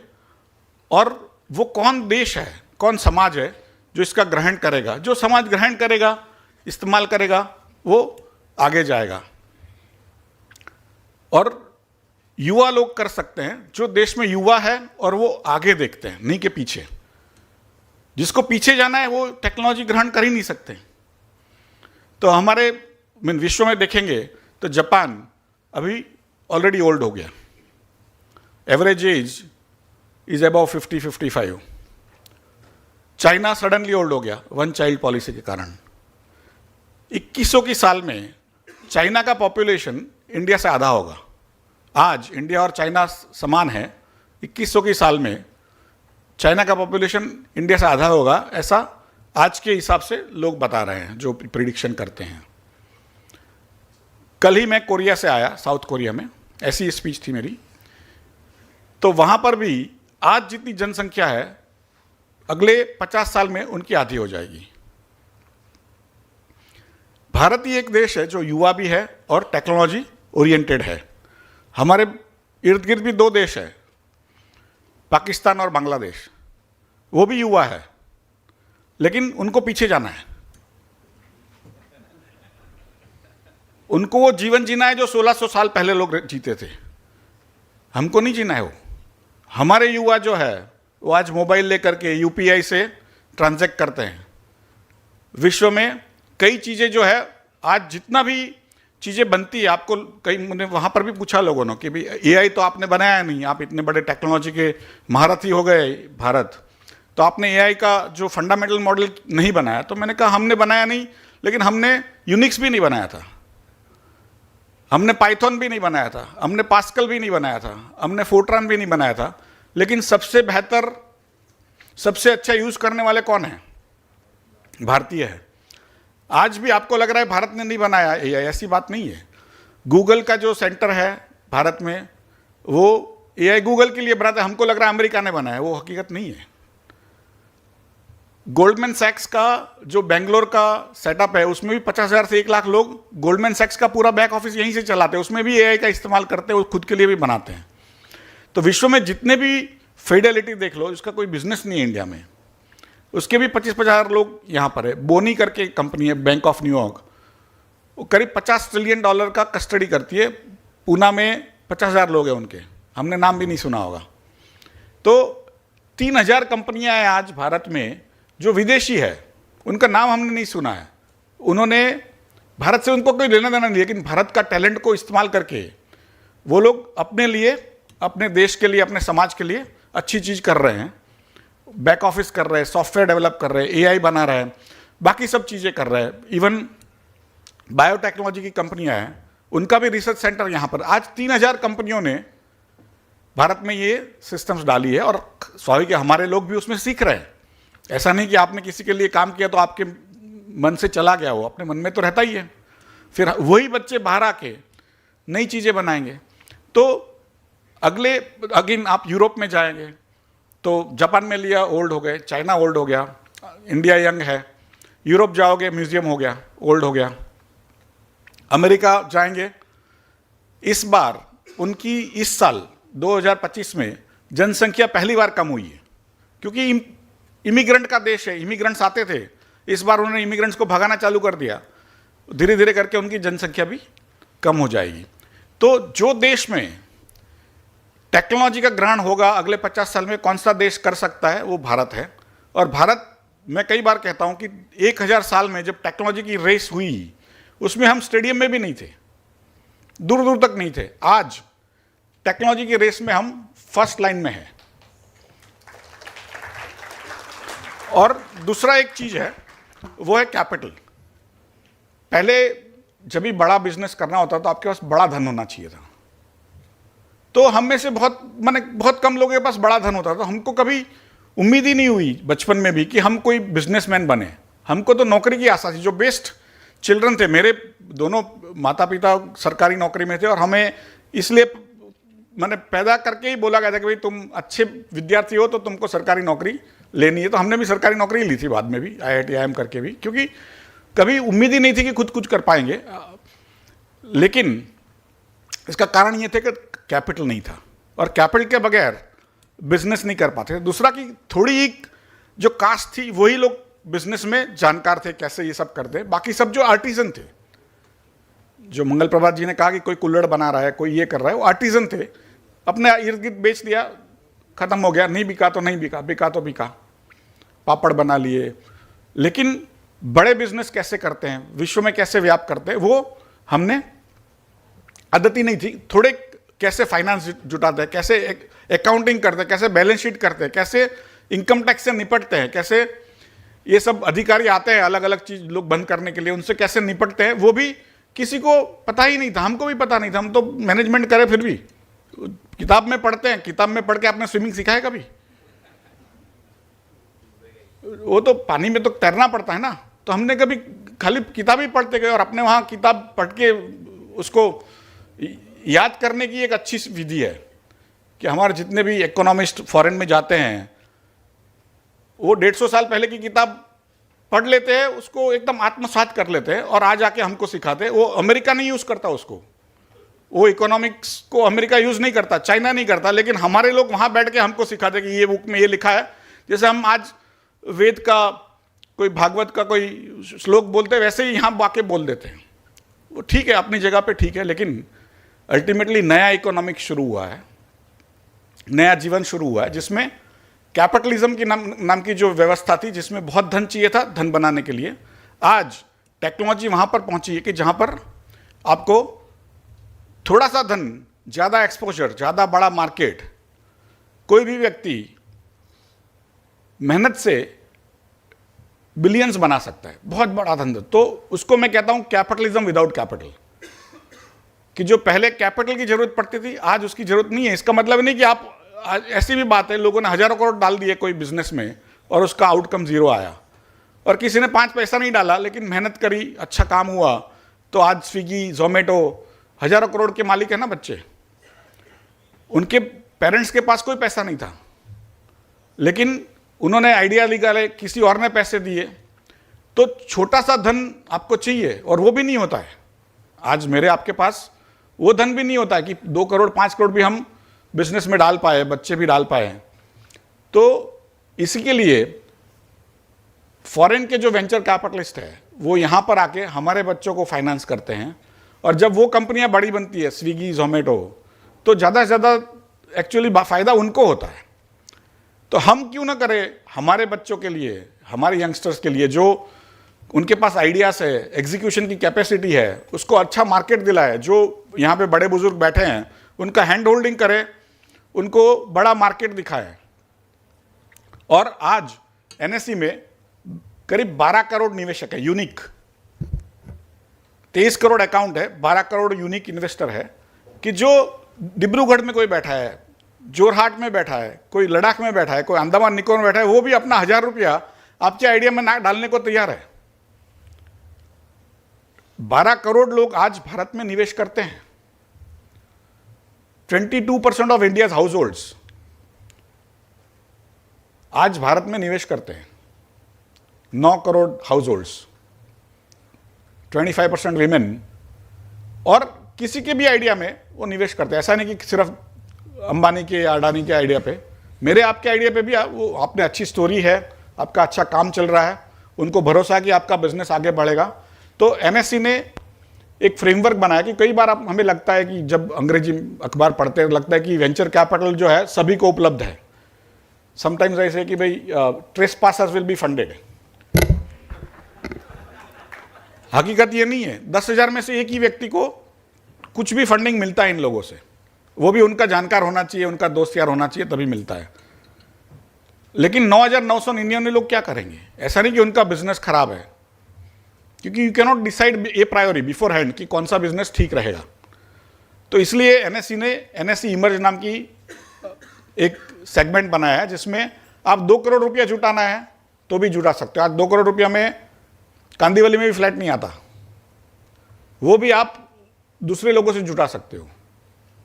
और जब वो बड़ा बनता है तो 2,000 करोड़ 5,000 करोड़ का भी होता है। ऐसे उदाहरण है मेरे पास। पिछले 10-12 सालों में एनएसई बीएसई में करीब 1200 से अधिक कंपनियों ने करीब 40,000 करोड़ से अधिक रुपया जमा किया है, और उसका आज मार्केट कैपिटलाइजेशन 6-7 लाख करोड़ होगा। अखबार में नहीं आता है क्योंकि हम लोग भी ऑफिसर है, ज़्यादा मार्केटिंग करते नहीं है, और पेज 3 जो है पिंक पेपर्स में छपवाते नहीं है। लेकिन हकीकत यही है कि आज का भारतीय युवा जब उसको बिजनेस करना है तो दूसरे भारतीय उसको थोड़ा सा कैपिटल, बड़ा तो है नहीं हमारे पास, लेकिन थोड़ा सा कैपिटल जो है वो उसको दे सकते हैं। 12 करोड़ लोग हैं आपके आइडियाज़ में इन्वेस्ट करने के लिए तैयार है। तो आपको अब आगे बढ़ना है। कोई भी एंटरप्रेन्योर, आप सभी कुछ ना कुछ बिजनेस करते हो, बिजनेस में रुचि रखते हो, इसलिए यहाँ पे आए हो। तो आज का जो भारत है, और विश्व में ऐसी कोई प्रणाली नहीं है, ये भारत में ही हुई है। आज जो 12 करोड़ निवेशक है, 3,000 करोड़ $3,000 पर कैपिटा भारत की जीडीपी है, पर कैपिटा। गरीब देश है। और इकोनॉमिक्स में कहते हैं कि जो देश में पर कैपिटा इनकम लो है, वो देश में अच्छा स्टॉक मार्केट नहीं हो सकता, क्योंकि गरीब लोग क्या बचाएंगे, और बचाते भी है तो अपने भाई को भरोसा नहीं करते। दूसरे जो कोई डिब्रूगढ़ का वाला व्यक्ति सेलम के व्यक्ति पे, वो एंटरप्रेन्योर पे क्यों भरोसा करेगा? लेकिन आज भारत में चमत्कार हुआ है। 12 करोड़ लोग दूसरे के व्यवसाय में निवेश करने को उत्सुक है, और कर रहे। ऐसा नहीं उत्सुक ही है, अपने पैसे डाले हुए। आज $5 ट्रिलियन 450 लाख करोड़ का वेल्थ आज एनएसई रिप्रेजेंट करता है। 1/3 of India's wealth. It's a wealth of trust. मैं कई बार कहता हूं कि 78 ईयर्स ऑफ इंडिपेंडेंस हमने क्या कमाया? तो हमारे निवेशक का भरोसा हमारे एंटरप्रेन्योर्स ने कमाया। थोड़े एंटरप्रेन्योर्स की बिजनेस डूब भी जाते हैं, सभी जानते हैं कि हर बिजनेस नहीं चलेगा, लेकिन आज 12 करोड़ लोग भारत में निवेश करते हैं। ऐसा stock market $3,000 per capita income वाली कोई कंट्री में नहीं है, $6,000 वाली कंट्री में नहीं है, 12,000 में नहीं है, 24,000 में भी नहीं है। सिर्फ 24,000 वाले में एक देश है चाइना, जहां पर स्टॉक मार्केट घटता है तो गवर्नमेंट को जाके भाव बढ़ाना पड़ता है। भारत में ऐसे हो ही नहीं सकता। तो ये पूरा स्वयंभू मार्केट है। 12 के 12 करोड़ लोग जो है अपनी मर्जी से दूसरे के व्यवसाय में पैसा डाल रहे हैं, और वो आपके व्यवसाय में भी पैसे डाल सकते हैं। तो ये जो चीजें है वो इसलिए कि जो मिश्रा जी ने भी कहा कि आज हम ये लॉन्च पैड शुरू कर रहे हैं, तो स्वाभाविक है कि आप में से थोड़े इन्वेस्ट भी करेंगे। थोड़े उत्सुक भी होंगे कि आपको भी पैसे जुटाने हैं, तो आपको निवेश करना है तो भी यहाँ से करिए, आपको पैसे जुटाने हैं अपने बिजनेस के लिए तो भी यहाँ से जुटाइए। लेकिन भारत का भविष्य उज्जवल है। जो टेक्नोलॉजी का जो वेग है, टेक्नोलॉजी का जो प्रवेग है, एक्सेलरेशन है, वो अगले 50 साल में बहुत बहुत अधिक धन बनेगा। और भारत 17% वर्ल्ड का पॉपुलेशन है, 20% वर्ल्ड का यंग पॉपुलेशन है, और अगले 50 साल में 30 से 40% जितना वेल्थ बनेगा वर्ल्ड का, उसका भारतीय बनाएंगे। तो उसमें आपको इन्विटेशन है कि जब ये वेल्थ क्रिएशन का यज्ञ होने जा रहा है तो आप उसमें शामिल होइए, अपने कुछ न कुछ बिजनेस शुरू करिए और उसको धन जुटा के भाग नहीं जाना है, बिजनेस में उसको यूज करना है, बिजनेस को आगे बढ़ाना है। बाकी जिन निवेशकों ने आपके ऊपर भरोसा करके आपको वो पैसा दिया है, उनका पैसा और बढ़ा के देना है। तो इसीलिए आज मैं यहाँ पे आया हूँ कि सुबह आप सभी, शनिवार को मुंबई में सुबह आना आसान नहीं है, आप सभी आए तो आप ज़्यादा उत्सुक हो, इसलिए मैं भी आया कि चलो आपको भी थोड़ी चीज़ बताऊं कि अगला 50 वर्ष भारत के लिए तो बहुत अच्छा है, लेकिन हम वो टेक्नोलॉजी की रेस में नहीं आएंगे। इंडिविजुअल्स को भी तो आना है, समाज तो आएगा, समाज अपना काम करेगा, समाज आगे बढ़ेगा, लेकिन हम उसमें नहीं आएंगे तो हम पीछे रह जाएंगे। तो हमको भी अपने बिजनेस शुरू करने हैं और पैसे जुटाने हैं। एक थोड़ा चलने लगा एनएसए में आकर आप अपना पैसा दूसरे इन्वेस्टर्स से जुटा सकते हो, और फिर आप, मैं कई बार मैं कहता हूं कि धीरूभाई अंबानी, रतन टाटा, नारायण मूर्ति, अजीम प्रेम जी, वो चारों में समानता क्या है? डिफरेंस तो बहुत है। समानता यही कि वो सब बिलियनर बने एनएसई पे लिस्ट करके, तो आपको बिलियनर बनना है तो एनएसई पे लिस्ट करिए। धन्यवाद।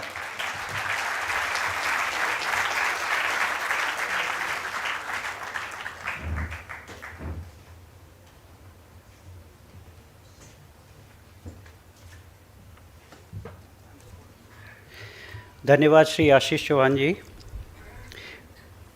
May I now invite Shri Rinish Parai ji to introduce Shri Ridham Desai ji.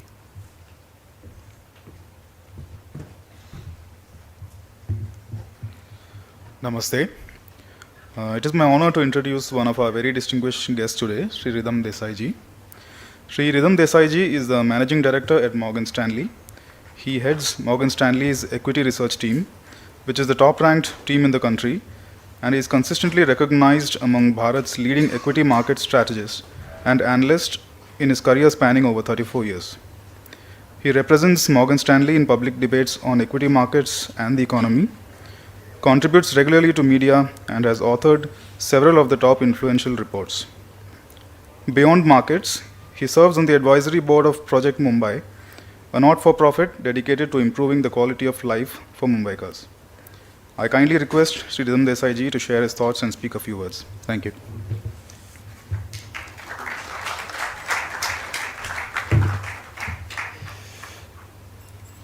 First, to the dignitaries of WHEF, special mention to Ravikant ji for inviting me to this event, my fellow travelers. So, heartiest congratulations to all of you, and let me explain why. So, I don't know how many of you know Nassim Taleb. He's one of the most special thinkers in the world today. And Taleb has famously said that there are 3 addictions that are very hard to get rid of.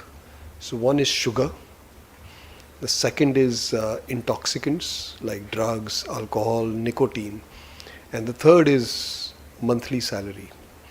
So all of you here have given up your monthly salary. I haven't. I know it takes a lot of courage to do that. So that's why heartiest congratulations to you all. Ravikant ji wanted me to speak about Viksit Bharat and the opportunities for entrepreneurs. I'm going to give more emphasis to the second half. I think the Viksit Bharat has already rolled out. A lot of work has happened in the last 11 years that has set us up for Viksit Bharat. I'll summarize those and then go to opportunities. I think that's a more exciting subject. I mean, where can we create wealth? Where can we make money? Where can we contribute to the nation's progress? So of course we have demographics. It's a young nation, and that's a very big advantage. And I'll explain this a little later, why it is such a big advantage. The second is we have unprecedented social revolution. It has not happened in our history. Lodhaji mentioned this in passing, but it was a very important thing he said, is that when India was at the top of the world, when we were 1/4 of world GDP, every woman in every household was working, was contributing. Somewhere along the way, women left the workforce. They got captured into their households. That is now changing. And the reason it is changing is because our fertility rate has declined to 2. Most of the women in the last 100, 200, 500 years have been raising children. Now there are fewer children to raise, and that gives women an opportunity to join the workforce. The Prime Minister's effort on stopping the killing of girl child in the womb, female feticide, should not be underestimated. This was an effort he started in 2014, and it has started to yield results. India's gender ratio at birth has started declining. By the way, in 2012, our gender ratio at birth was 110 to 100, which means we were actually having 10% more male kids. That doesn't happen in nature at scale. We were clearly killing the girl child. That number has already declined to 106, and I'm quite hopeful it will go back to where it ought to be, which is 100 is to 100. But this has set the stage for the women to join the workforce. We have had a 600 basis points increase in female participation over the past few years. That's now standing at 33. I think in the next 5 or 7 years it will go to 50, and that's when your overall labor productivity goes up, and the journey to Viksit Bharat is truly on its way. The third is the work that has been done on inflation. Do not underestimate this. I think it's a very deep belief and the right belief of our Prime Minister that inflation only causes poverty. And therefore he set the stage out in 2015, a very painful path of reducing India's inflation rate. And we have now succeeded in doing that. It's creating a lot of other benefits for us. I won't go into all those details, but it is part of this Viksit Bharat story. The third is infrastructure. That's all in front of our eyes to see. The most marvelous structure is the coastal road. The journey to South Mumbai has now become a joyride. It used to be so painful when I was working in South Mumbai. But infrastructure is improving everywhere. In fact, most of you will not know this, that on a total GDP basis, we are where China was in 2007.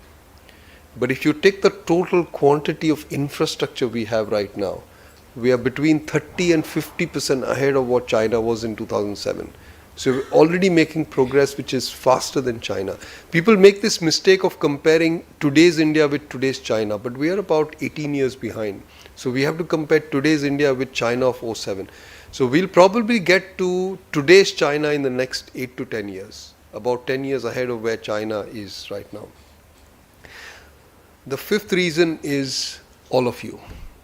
It's an unprecedented entrepreneurial surge that I am witnessing in the country. Last year I met 50 or 60 startups. The work that young entrepreneurs in this country are doing, I have not seen in my 35 years career. People are building rockets from 3D printed engines. People are building satellites which have not been built in the world. People are solving for quantum encryption. People are trying to use AI to innovate on medicines. So there's some phenomenal work happening in India, which is very, very unlike what you would expect. Because when your per capita income is $2,500, you don't get this type of innovation that India is currently experiencing.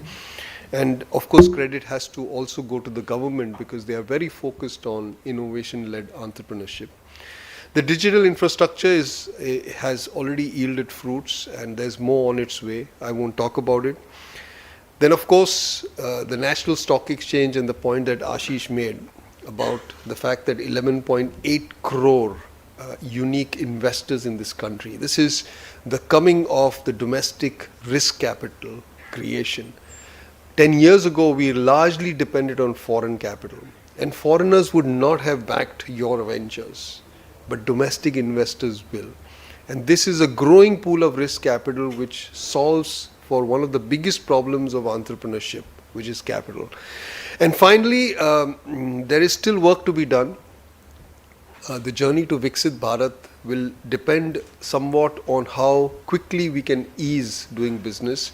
I'm very, very sure that all of you face several frustrations in negotiating with government rules, regulations at the state level, at the center level.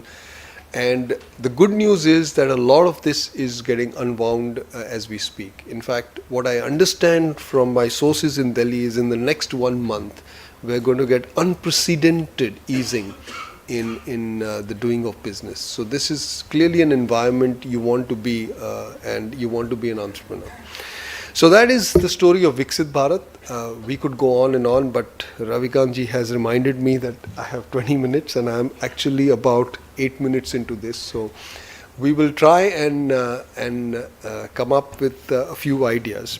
So I'm going to bring 5 ideas and then I'm going to do 2 side ideas very quickly. I won't go into details.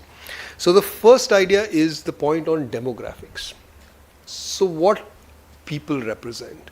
So most economics will tell you that people represent labor force, and labor is a key input to economic output. But you know, in the next 20 years, a lot of the work in the world in factories will be done by robots. And a lot of foreign investors tell me that India's population will become a liability because robots will do the work. Why do you need people? And that is true for China. China is investing heavily into robotics because, as Ashish pointed out, China's workforce is declining every month by 1 million people.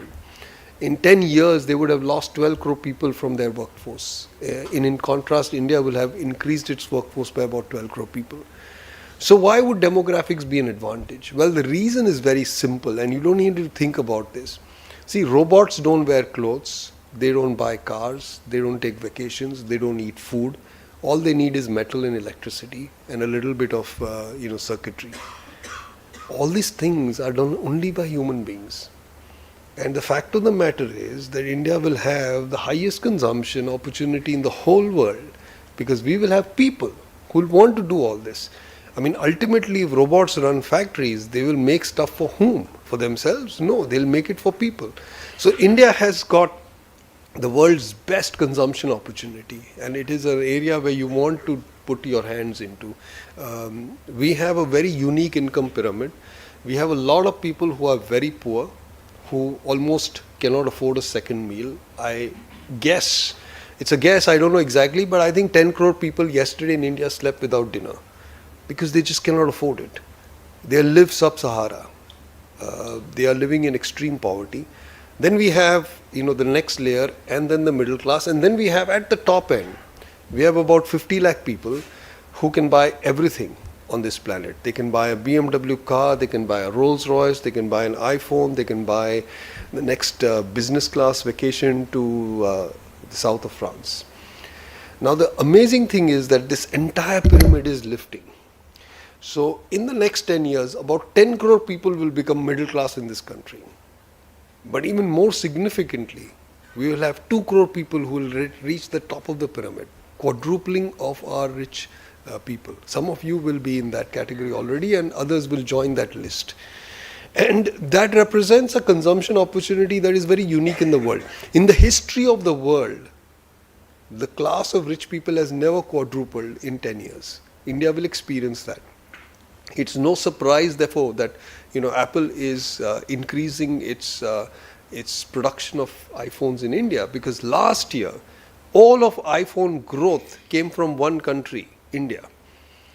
And depending on what product or service you bring to India, India will account for 10 to 50 or 100% of your revenue growth. In some cases, even 150%, like in Apple, because everything else is shrinking. Apple's China sales will be going down this year, India will go up. When you buy the iPhone 17 very soon, it's most likely going to be made in India. So the consumption opportunity is absolutely fascinating. So that's the first thing. The second is what's going to happen in services. So just allow me to digress a bit. Last year, the world had a total output of 105 trillion. Of that, about 45 trillion was 40 trillion was manufactured goods and 65 trillion was services. Of the 40 trillion that was manufactured goods, 24 trillion was traded. Essentially, 60% of the manufactured goods that we consume as a planet is not made by us. Somebody else is making it. And this has been the unique benefit of globalization, which is that the world started making what it is good at. So if we are good at making artisan stuff, that's what we started doing. China was good at making something else. They started doing that, and then we traded these things with each other. Now, my suspicion is that the total trading of manufactured goods as a percentage of the global manufacturing economy has peaked. It has peaked because while it was the original idea of Prime Minister Modi, Atmanirbharta has now gripped the entire planet. So everybody wants to be self-reliant. And therefore, they are going to make wasteful expenditures in investments. Like Germany is going to make its own defense, not buy from the US. And therefore, the share of manufacturing traded manufacturing goods will peak. Now, think about services. $65 trillion is the services economy of the world. Now, all of it cannot be traded. Last year, 8 trillion was traded. This number has doubled in the last 10 years. It was 4. It's gaining share in total global trade. All of it can't be traded. The next haircut that you have to take will have to be next to your house. Your next meal is going to be here in this premises. But our estimate is about 40 can get traded. So 8 will become 40 in time. So I think about, so in the next 10 years, this 8 will become 16. Now look at India. India's share of this 8 trillion, if you X out tourism, because tourism is 2 trillion, of the remaining 6, it's 6%. And India's share of the global economy is 4. India's share of global manufactured goods traded is 2%. So 2%, 6%, 4%. This 6, I think, will double in the next 10 years. And this 8 will double in the next 10 years. So we will be 12% of 16 trillion. That's about $2 trillion. Viksit Bharat is all about how India will dominate global services traded. And why are we doing that? You know, a lot of times I am in a room where people are criticizing India and saying that, you know, look at China, they did BYD, they built this, they built that, we can't do all of this. And I always tell them, okay, here's the challenge. Let's get China to build an Infosys in the next 20 years. It can't. This is, as Ashish made this about Bank of New York and about Goldman Sachs, and I can talk about Morgan Stanley. It's not about wage arbitrage anymore. It's not because our labor is cheaper. It's because it's talented. When Morgan Stanley wants to hire at scale, this is the only place that we can hire. He mentioned about Goldman Sachs. I will tell you 80% of Morgan Stanley's AI work is happening in Mumbai and Bangalore. It's not happening in New York. So, when people say, oh, we've been left behind on AI, they don't know what we're talking about. They're all referring to LLMs. LLMs are not worthy of investments. LLM is like Google search. It had no impact on our economy that we did not invent Google search or any other search engine. So that's what LLMs are. The real deal in AI is when agentic and embodied AI comes in, and I'll come to that in a moment. So this services economy is a huge opportunity. You could be hosting a car company to commute people.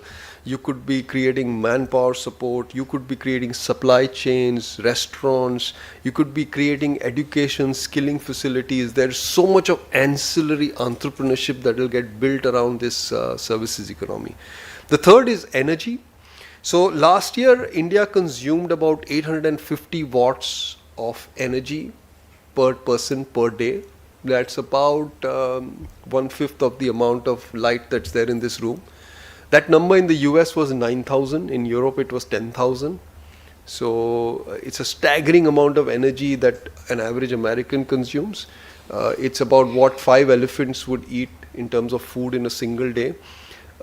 And a lot of it is because it's wastage. But anyway, this 850 in India is going to go up. It will double in the next 7-8 years. We will need staggering amount of energy, because remember, it's 1.6 billion people, 1.7 billion people demanding another 850 watts of energy. So an entrepreneurial venture in energy will not fail. And again, there is so much to do in energy, okay, right from upstream, actually making the energy, to downstream maintaining networks. India has done a phenomenal job in the last 10 years of electrifying this country, and therefore our dependence on oil is going down. It will go down even further. But energy is the third thing. The fourth thing is that, unfortunately, I'll say this, India is going to start borrowing a lot of money. You see, my father never borrowed money. I've never borrowed money. But the 20-somethings in my office are all living off borrowed money. What is borrowing? What is debt? Debt is basically you have spent your future income, because in the future you will have to now service it with your income. The world is heavily indebted. China has 330% debt as a percentage of GDP. America has 280. Most of Europe is over 200. Japan is over 200. India is very small. It's 150.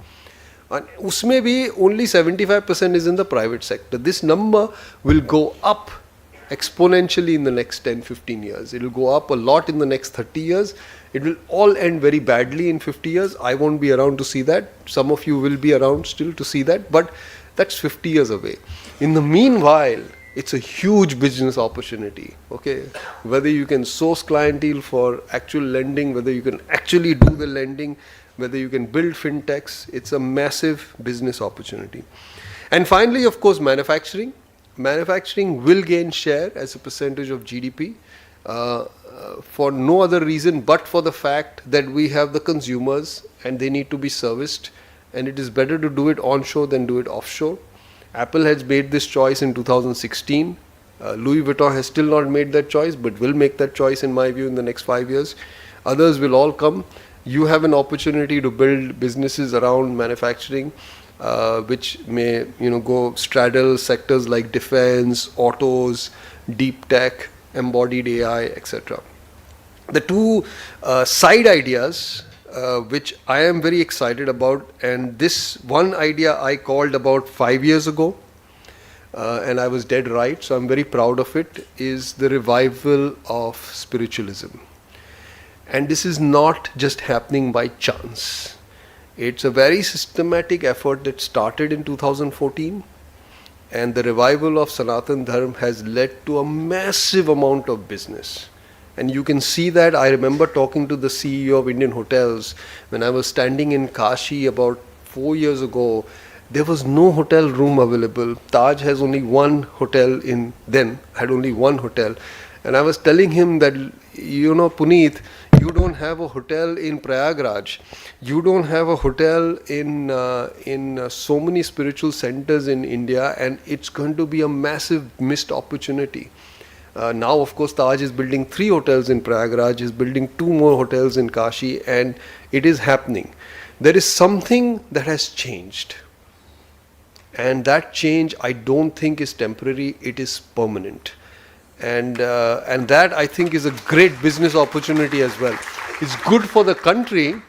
It's good for the country because spiritual, Sanatan Dharma will make your business a lot more, I think, sustainable.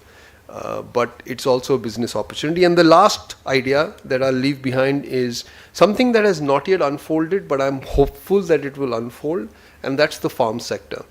Lodhaji mentioned about agriculture, that we never traded agriculture, but already in agriculture we are amongst the largest in the world, whether it is sugar, milk, rice. We're top 3, top 2. We also consume a lot, but remember the productivity of our farm sector is very low. We are 1/4 of China. And I keep saying this, that if we operated at Chinese productivity levels, the agricultural economy in India will be $2 trillion. Viksit Bharat will happen in 15 years, not 22 years. It is so potent.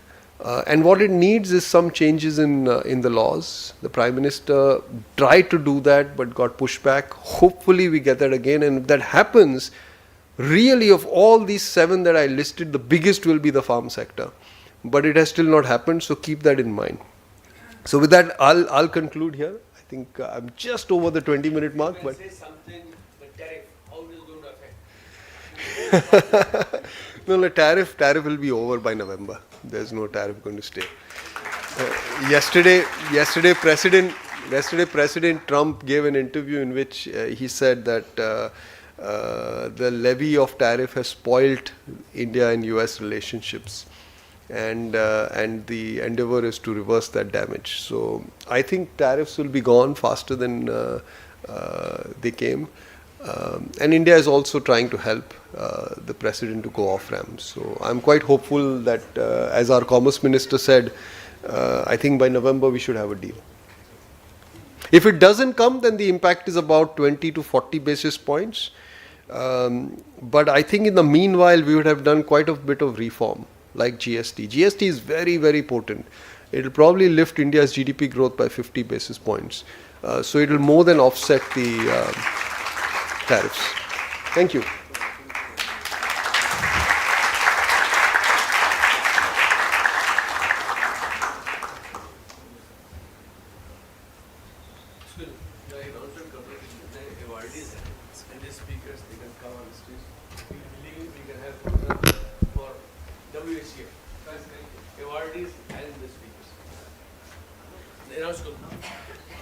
Yeah. May I have all the awardees and speakers on this dais, please?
Now we begin the next stage of our proceedings, and I would like to invite Sri Shailesh Trivedi ji to introduce our moderator for today's panel discussion, Sri Rajesh Sehgal ji.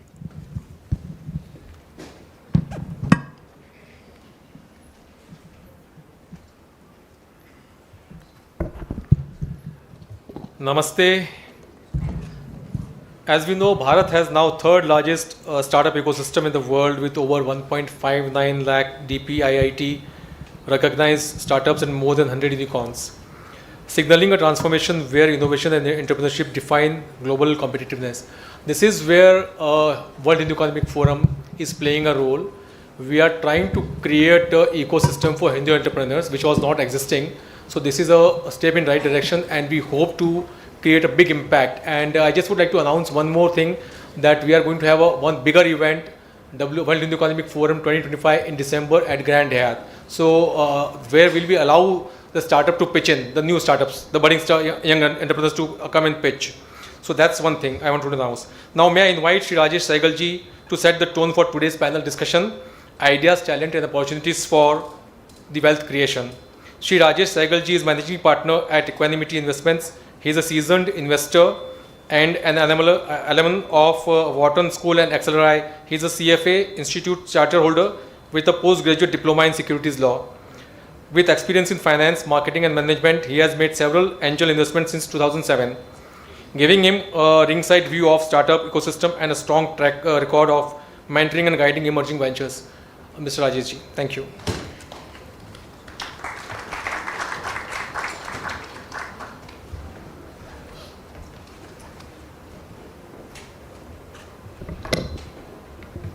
Namaste. Good morning. It's nearly afternoon.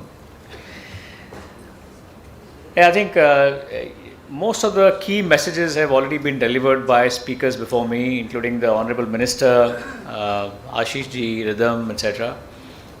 So my endeavor now over the next 1 hour when I have my co-panelists here is going to center around 3 ideas, which all 3 ideas are borrowed from the speakers before me.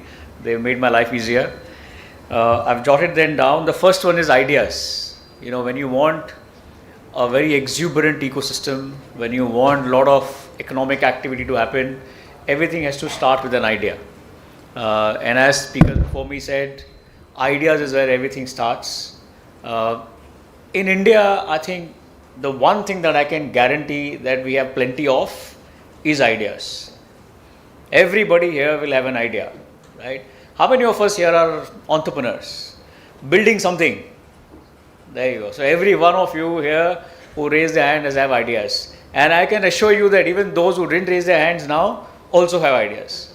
In fact, they have more ideas than the ones who raised their hands, because ones who raised their hands are following one idea now. If your hand is not raised, you have more than one idea. So ideas we have plenty of. I think where we need the effort is the execution. So let's say we have a lot of ideas. There are disruptive ideas. There are ideas that change how the way we live life, the way we do things. Paytm was once upon a time an idea. Ola was an idea. Zomato, Swiggy, all of us use it. These are all ideas. Then they got executed. So the first thing that we need is ideas. The second thing that we need is talent. Right? There are 3 things. So second one is talent. Again, speakers before me have shed a lot of light on the talent, both pros and cons. I think one thing that we have demonstrated clearly on the global platform is that India is today acknowledged for the talent that we provide. And this talent both resides within the country and also outside. The last data that I was seeing had some 16, 17 Fortune 500 CEOs listed as Indians. So Indian talent is recognized globally. It is not that whether India has talent or not. India does have the talent. In addition to these 16, 17 CEOs of Fortune 500 companies, again speakers before me have made my work easier by sharing with you, 50,000 here, 50,000 there, as if 50,000 is a very small number of employees working in AI, working in technology, streams of global, large companies like Goldman Sachs, Morgan Stanley, etc. So we have the talent. So we've got enough ideas. We've demonstrated, in this room, we have the talent, again demonstrated globally. The third thing that you need to become successful are opportunities, right? Question is, do we have opportunities? How many of you think India doesn't provide the opportunity? No one. Okay, so we have a lot of opportunities. My work is done, Saileji. So India today has immense opportunity across sectors. You do not have to be a technology person to say, oh, I have opportunity. The guy who doesn't understand technology doesn't have opportunity. Incorrect. You have opportunities in building any kind of infrastructure in India. Like Ridham shared before me, that the pace of growth in India can actually be faster than the pace of growth that China actually experienced 15 years back. So why is that pace becoming possible? It's because the opportunities are there. You step out of this room, right? transport is a challenge, roads are a challenge, getting good food, still a challenge. This is Bombay we're talking about. We're not even saying tier 2, tier 3, etc.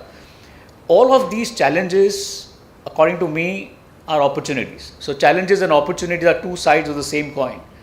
Right? So I think I'll just stop here because I wanted to lay down this base of these three elements that, according to me, are key to make sure that Viksit Bharat is achieved little distant, but in the next 5 years, people who are sitting here trying to build stuff are convinced that we have ideas, we have the talent to give shape to those ideas, and all of this is possible because there are opportunities.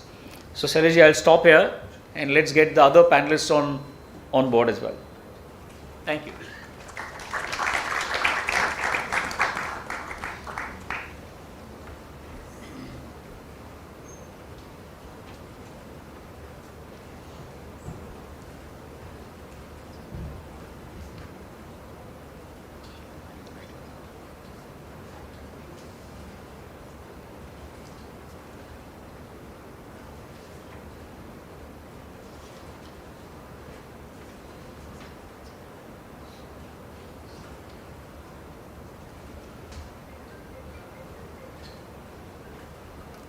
Yeah, just bear with me for a moment.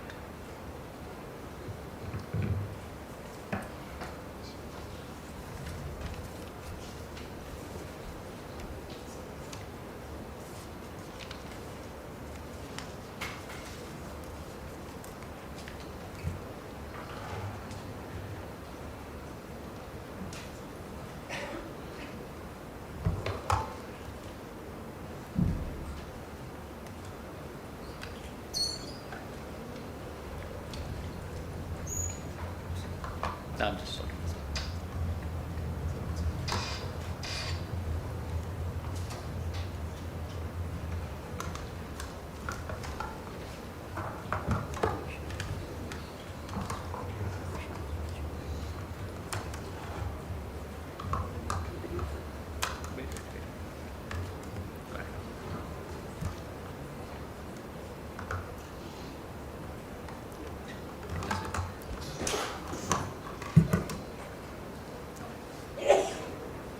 All right, so let me take this opportunity of inviting my co-panelists. What we're going to do is I'll invite you one by one. Please come to the stage, and rather than me introducing you, I think it's best that you introduce yourself. So a few words from each of our panelists, including your introduction, will be how we'll start. Let me first get the guy who's sitting on the first row here, Vineet Rai. I don't think he needs too much of an introduction, but please, Vineet, a few words from you will be helpful.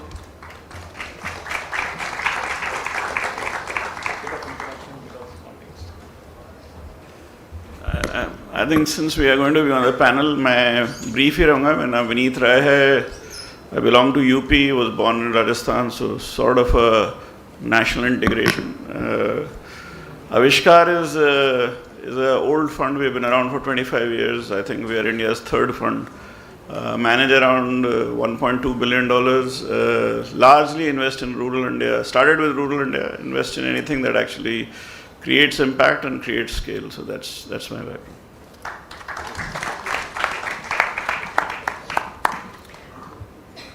Let me get Munish as well to join us. Munish Randev.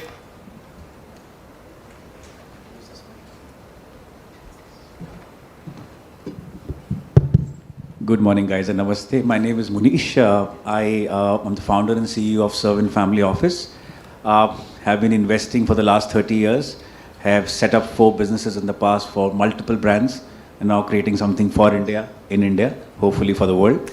And we work with family business owners to channelize their wealth, because as speakers mentioned before us, that a lot of wealth is being created that has to be taken care of, preserved and grown. We manage close to around $2.5 billion in India for all these families that we work with. And thank you for the invite from WHF today. Thank you. Welcome. Prashant Sachin, please join us.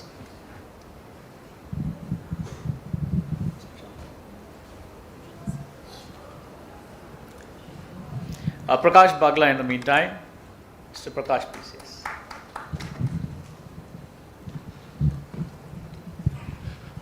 Hello everyone, my name is Prakash Bagla.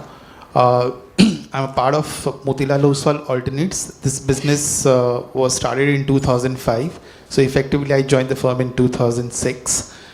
We largely invest in equities and real estate. Cumulatively manage close to $3 billion. Personally, I focus my time in terms of investing in manufacturing businesses in India. Thank you. Thanks, Prakash. Welcome. Is Prashant here? Prashant Sachin? Satish Kumar? Great. I think what I'll do is, rather than be here, I think I'll come and sit with you guys. A better conversation that way.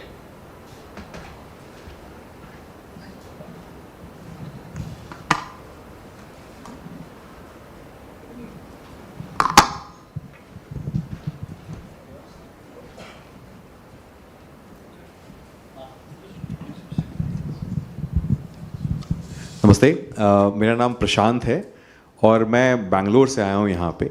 एक company है apps और भारत, उसका मैं संस्थापक हूँ, CEO हूँ उसका। हमारा उद्देश्य है कि आपको थोड़ा एग्जांपल देता हूँ मैं कि यूएस में, मिड ईस्ट में ऐसी बहुत सारी फेथ बेस्ड ऐप्स हैं जो कि धर्म को, धार्मिक संगठनों को, उनकी सर्विसेज को लोगों से ले आती हैं, लोगों के पास ले आती हैं, उन्हें जोड़ती हैं। जब 4 साल पहले मैंने रियलाइज़ किया कि सनातन के लिए ऐसी कोई बड़ी ऐप नहीं है, तो मैंने एक ऐप श्री मंदिर नाम की है जिसको मैंने गठित किया और आज के समय में वो ऐप 4 करोड़ लोगों द्वारा यूज़ की जाती है। भारत का सबसे बड़ा हिंदुज़म फोकस्ड प्लेटफॉर्म है, तो दैट्स व्हाट वी डू।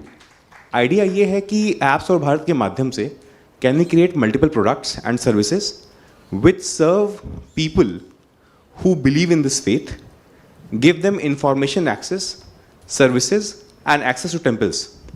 आज के समय में श्री मंदिर के साथ में 70 मंदिर जुड़े हैं, जिसमें से करीब 20 मंदिर पॉपुलर बोलूँगा मैं उनको, और करीब 50 मंदिर ऐसे हैं जो कि कल्चरली और हिस्टोरिकली इंपॉर्टेंट हैं लेकिन पॉपुलर नहीं है। तो हमारा उद्देश्य ये है कि वो सारे मंदिर जो कि हिस्टोरिकली और कल्चरली इंपॉर्टेंट हैं। Excuse me, Prashant ji.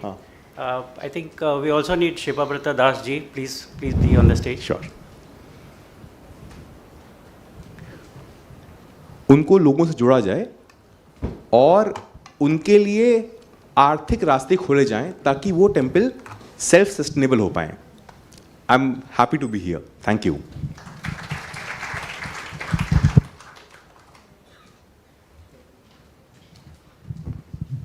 And last but not the least, we have someone who I think most of us must be customers. Have you heard of Attenberg? There's the man.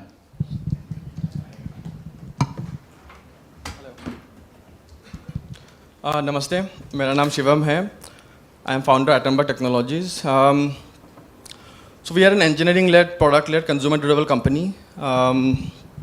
Best known for us for our ceiling fans. But we also have water purifier and kitchen appliances recently launched. We also have a manufacturing arm, which we have launched last year. Last year we have roughly crossed 1,000 crore in size in terms of revenue. And we're also backed with investors like Temasek and 91, etc. It's my privilege to be here, and hopefully we'll have a good discussion. Thank you. So I think let's start with you. I use Attenberg as well, so no complaints. So I think, given the context that we've set, if you could, specifically from your point of view, the business that you run, share with us, as if we are global investors, and you are building this company that you're building, why would global investors like us look at businesses like you in India? That's an elevator pitch. How much time I have to answer these questions? I think that depends on that. It depends on their patience. I have all the time. So very interestingly, if we, let's say, look at the Indian consumer industry, particularly Indian home,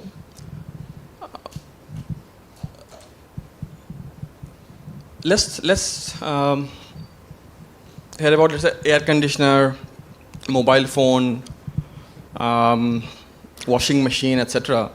All the brands that come to our mind, I will probably ask you, what are the names that come to your mind? Attenberg. No, we don't have an AC right now. So I think that the names that come to your mind is probably Samsung, LG, Daikin, etc. Right? At the same time, when you think about ceiling fan, when you think about water purifier, when you think about kitchen appliances like mixer grinder, the names that comes to our mind are, Havells, Bajaj, Crompton, Orient. Now, what is the difference between these two group of names? The difference is the first groups are MNCs, the second group are basically domestic Indian companies. Now, the question to ask is why a certain category of product is left to the Indian brands to dominate, and why a certain category of products are left to the MNCs to dominate, right? And the answer lies in the category they're talking about, ceiling fans, water purifier, mixer grinder. These are very geography-specific categories.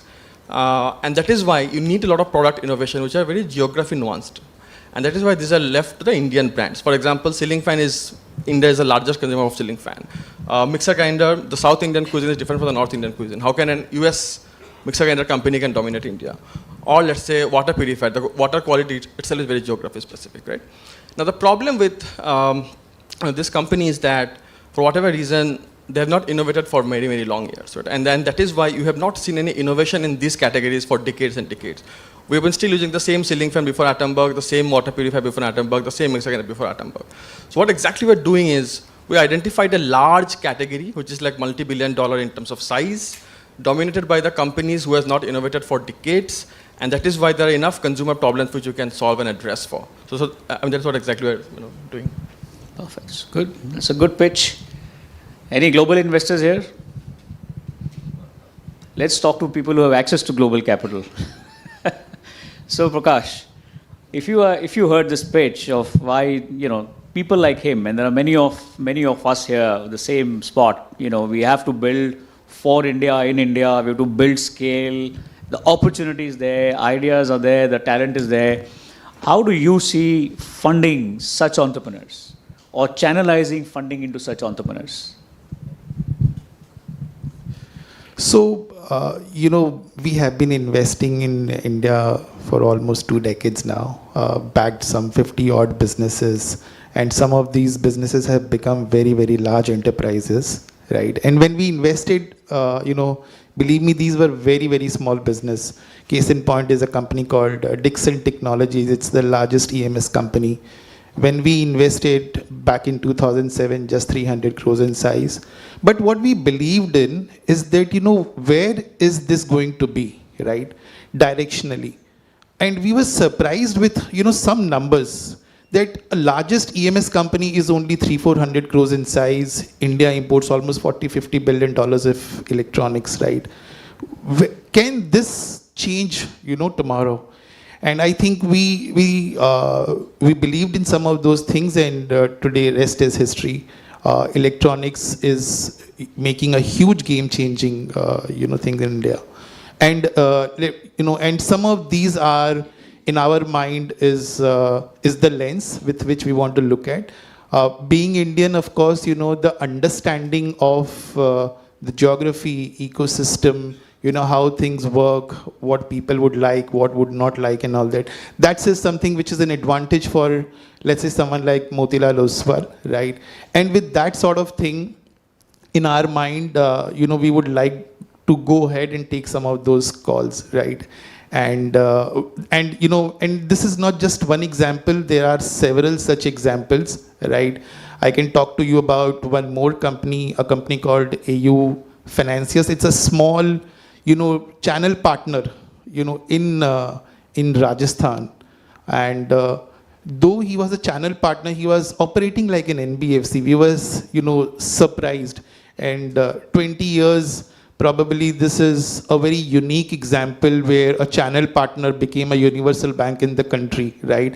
And let me tell you, today Jaipur is like the Makkah of NBFCs, right? There are so many NBFCs which groomed their entrepreneurs, found opportunity, the entire ecosystem got built up, right? So I think you have to continue to believe in the entrepreneurial ecosystem in India. Opportunity is there across sectors, right? And you have to just find the right guy. That's good. So opportunity is there. You just have to find it. Let me switch from one business, one investor, funding, etc. to Vineet. Vineet, you run, not even arguably, you run the most efficient and one of the leading funds in India, investing in sectors that have impact. It's a common question that I've heard so many times. When you are investing for impact, how do you balance between ensuring the impact and commercial returns? Because all capital has to generate, more and more return to have a further larger impact in the sector. So how do you think about balancing the two? It's a very rhetorical question. So let me ask a rhetorical question to the audience. How many of you are entrepreneurs here? How many of you have a business that doesn't make an impact? What business are you in? It doesn't make impact. You don't create jobs, you don't create livelihoods. So how is it not making an impact?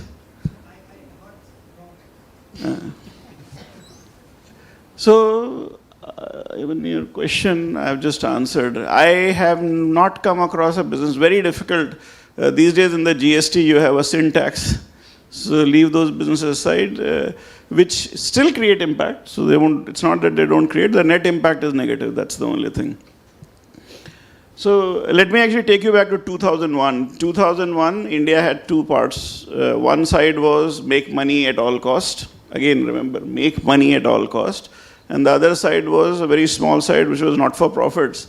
They wanted to save the world. And these people had no access to resource, no access to talent.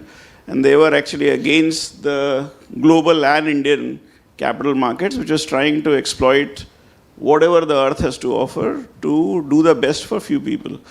And I was actually sitting in a forest trying to figure out, and I was taught, we basically studied 80s and 90s, we were taught that there are a lot of poor people in India. They are nice people, they are large-hearted, they are the good people, and then there are a few evil, bad people who are rich. And I was sitting in the forest, and since I had a lot of time, I used to talk to all the poor people. And to my great surprise, they all wanted to be rich. And I was wondering there's something seriously wrong in what I was taught, because I thought poor people and everybody should become poor. Here, every poor want to become rich. And then I figured out to become rich, you need to actually be in a business or entrepreneurship. And so I started with the idea of taking capital to those people and those entrepreneurs who have a scalable idea. And risk capital was the missing. So in 2001, there was really no venture funds.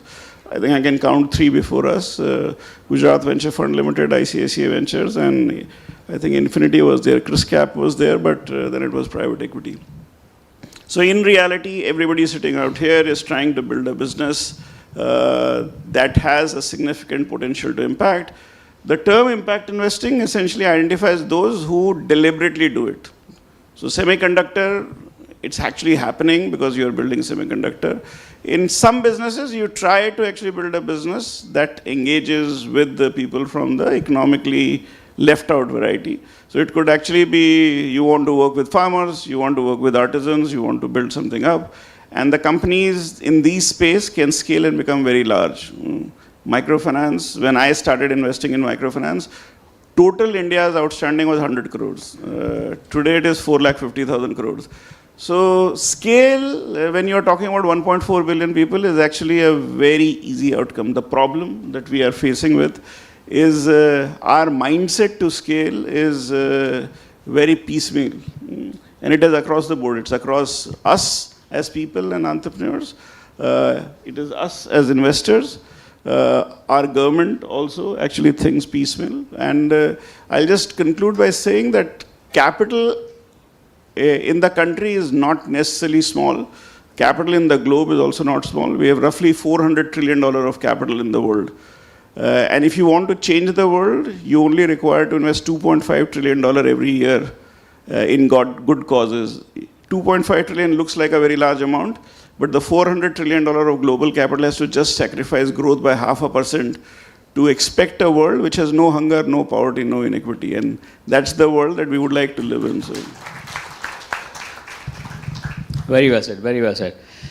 Prashant, let's change this completely now. You know, Vineet mentioned a few words which are key words, and they always trigger me. You know, size and scale. Every business, every entrepreneur sitting here is trying to build something of size and scale, including our friend from semiconductor or other industries. As investors here and as people who are building other businesses, we are all aspiring for size and scale. Can you share your experience of how do you think of size and scale as an entrepreneur? And what would you share with the audience here? Because we're all trying to build something specifically from the point of view of size and scale.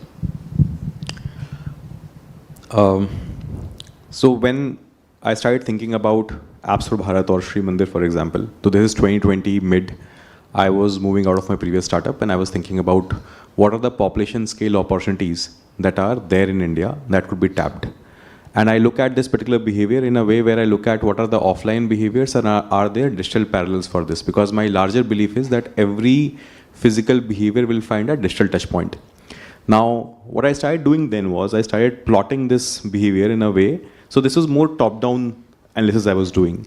I was looking at every single behavior which is key, let's say food, grocery, education, all things finance. You'll start plotting them and say, hey, they are established digital touch points across income bands, tiers of cities and so on. And I was like, are there any population scale opportunities left where there is a white space? And I'll tell you why I was looking for white space. Because my previous startup that I was building was a content platform, and Chinese apps sort of were raging into the country, and it was sort of difficult to fight Chinese apps and American apps when you're going into the whole social media game for that matter. So I was thinking about, are there any spaces which an Indian entrepreneur who is aspiring to build a digital product can build where there's some bit of firewalling. That was one theme. I realized devotion is a very important behavior. I come from a village near Kanpur, so I understand this behavior very, very well. But the problem was, when I was thinking about this behavior, there's too much of dogma around it. Primarily because people said that lot of people in the investment communities that told me that, Prashant, gray area, no private money has been raised, no public money has been raised in this category. Adjacencies are there. You have companies around wellness, companies around yoga which are there, but there's no capital which has been raised.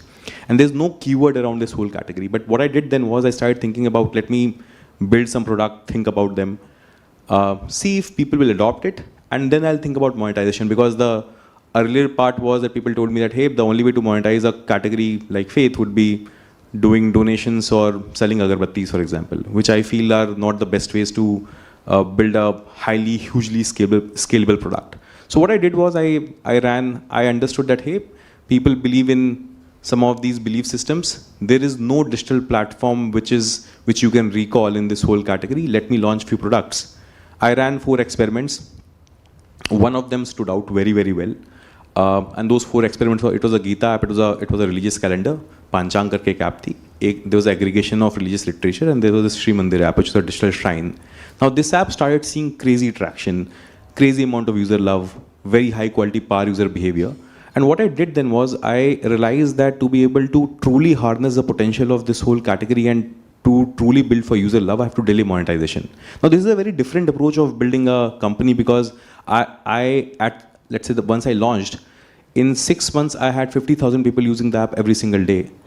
In 1 year, it was 1.5 lakh people using it every single day. And to be able to do that, you have to raise some capital. Now the question was, there was no private money that was raised in this category. Now, how do you change the perception of people who are going to invest in a company like this where they think it's a gray area? What I educated people was, you should not think of this as a faith. This is a key human behavior. It's essential to them. And the way I was building this company was like any other company would have been built. Some companies providing access to education, some companies providing access to food, I'm providing access to devotional information and services. Now with that philosophy, I kept on building, and we were able to attract good capital. So my first round was done by Sequoia Capital, which is an American investor investing in a category like this. Now what it did was it unlocked that mental block in people's mind. They're like, hey, there's a company which is building this in India, is being considered by a global investor. Let's look at it. Then Elevation Capital came, gave us a Series A. Then Nandan Nilekani's Fundamentum gave us Series B. And very recently we raised a Series C. So in a category where there was no private money that was raised, We have raised $50 million in total. Congratulations.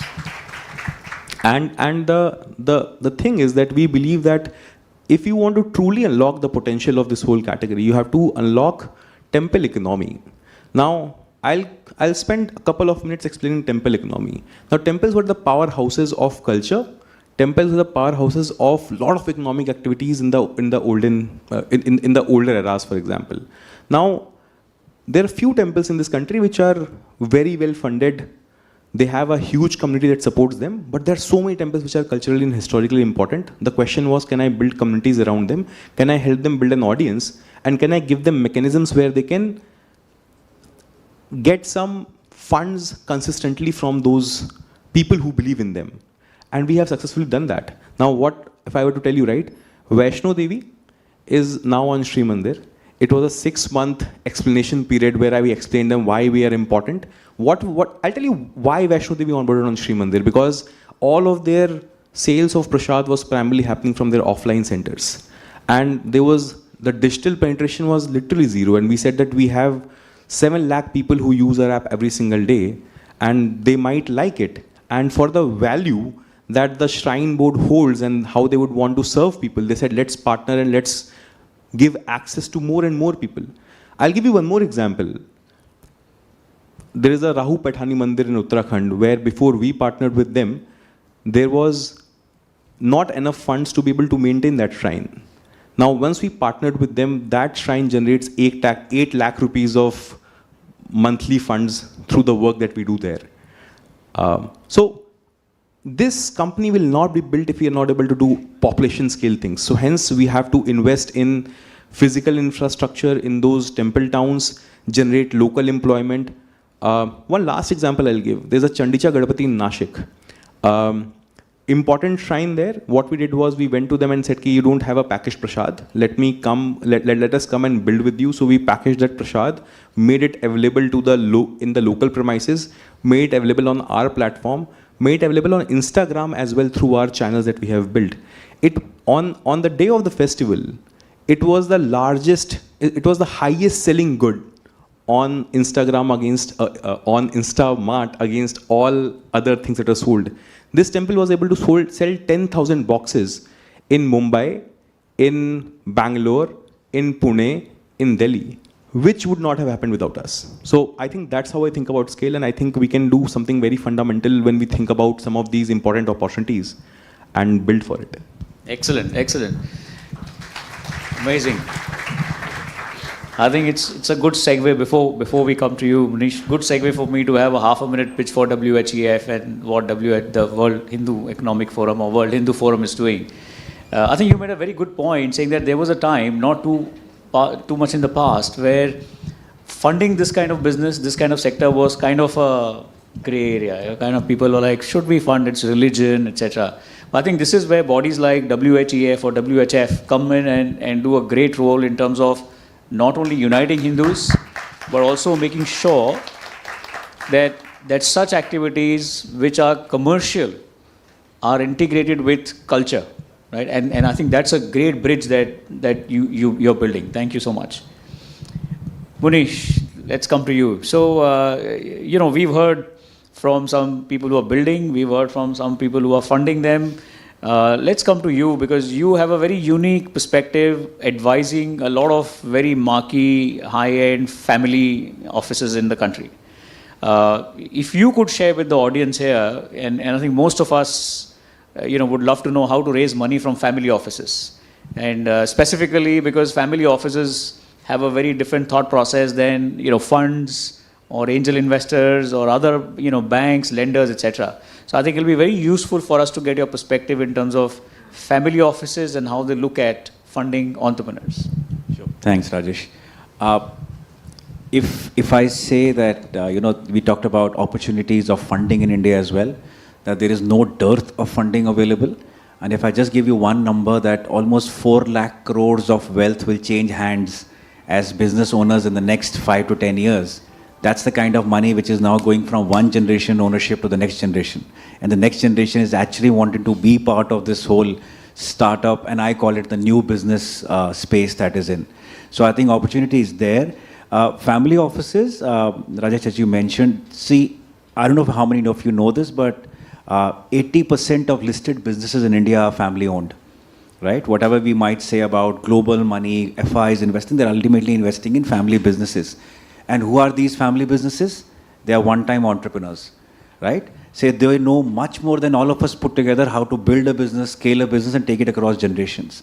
So I think that's the space which is available in India. Not every country has that opportunity of having so many family business entrepreneurs who are out there, who made money and listed on National Stock Exchange as well and become billionaires. But the idea is that they understand what business is all about. Family offices for them is just an arm. Now, it's a recent phenomena, but I keep telling people that if you look at old Hindi movies, वो दीवानजी और मुनीमजी क्या होते थे?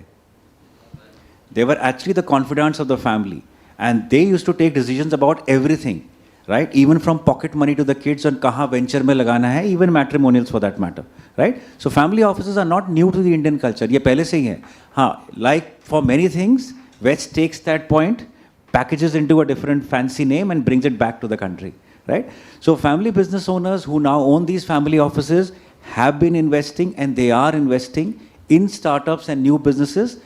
But pehle, because of trust factors, it used to be family and friends.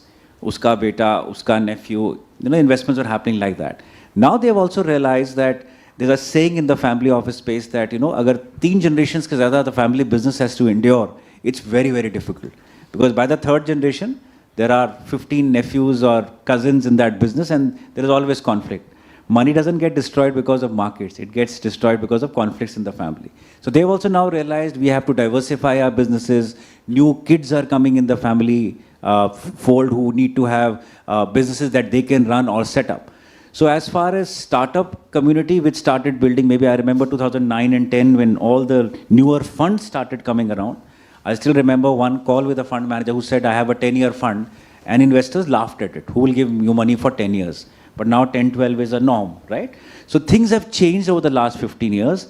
And with these family business owners having their own wealth, they've done really well. New next gen coming into the picture. I can tell you this, it's a paucity of good quality startups available in the market. And I'm not saying availability just because they're not there. But I think the linking the family business owners and the startups is the biggest challenge we have. Money is not the challenge. Funds have been doing this job for a while because they are best placed to do this investment, but there are so many families. And I keep on telling you, money is only one resource that you get from any investor. There is mentorship capital, there is reputation capital, there is social capital. They can open money doors. Today, if you go and see some of these FMCG family majors sitting in Bombay or some technology guys sitting in Bangalore, many people go to them for mentorship, not just money. So I think on the family office side, there is enough money available. Access is a bit difficult, as Rajesh mentioned. You can't approach a family office for investment just like you will pitch to a fund. It will never work, right? A fund has a full-fledged team for managing it. For a family office, it's a small 5% of the time they're contributing to run their family office. So things have to change. You need to understand what the family is worth. Do you want only capital, or you want mentorship capital? You want support capital? There are clients of ours who send their HR heads to many startups once a month just to solve them. So startup problems are just not money. It's much more than money. It's people management, managing resources, efficiency. Governance is a big problem, right? So I think that way, when you reach out to a family office, you should know what you want and explore and study those offices before you make a pitch out to them. And I can put that number, and maybe you can quote me for the next 10 years as well. 10 years later, the money coming in the space from family offices will be much larger than all funds put together. I can tell you this, because that's the kind of money which is there. But you need good people, good startups, reach out properly, and be diligent about when you're reaching out. Don't just be like a elevator pitch. It won't work with a family office. They'll spend 5 hours with you, just trying to understand you, not your business. So I think that's very important. Good, thank you. So now we all know that family offices are going to put a lot of money behind our businesses. And now we also know that the way to reach them, you're going to be mobbed after this. Prakash, let's go to you. You gave some examples, EU Finance, etc. So what comes to mind is to understand, from a startup and early stage business point of view, how do you evaluate, or your team evaluates, businesses that are early, idea-led and therefore bring innovation to the table. But the flip side of bringing new ideas, new innovation, and all of that is the profitability matrix is alright. So profits will come later on. How do your team, what's the thought process to balance innovation-led, idea-led, new businesses which are not profitable at this time? Because I think most of us here who started new businesses are walking towards profitability. We're still not there, but we believe we are working on a great idea which is going to change the world. So, in terms of my mindset, we are a typical growth investor. But as Rajesh mentioned, how would you think about, let's say, idea, something which is, which is not profitable today? What will happen to, some of those ideas, businesses, entrepreneur, right?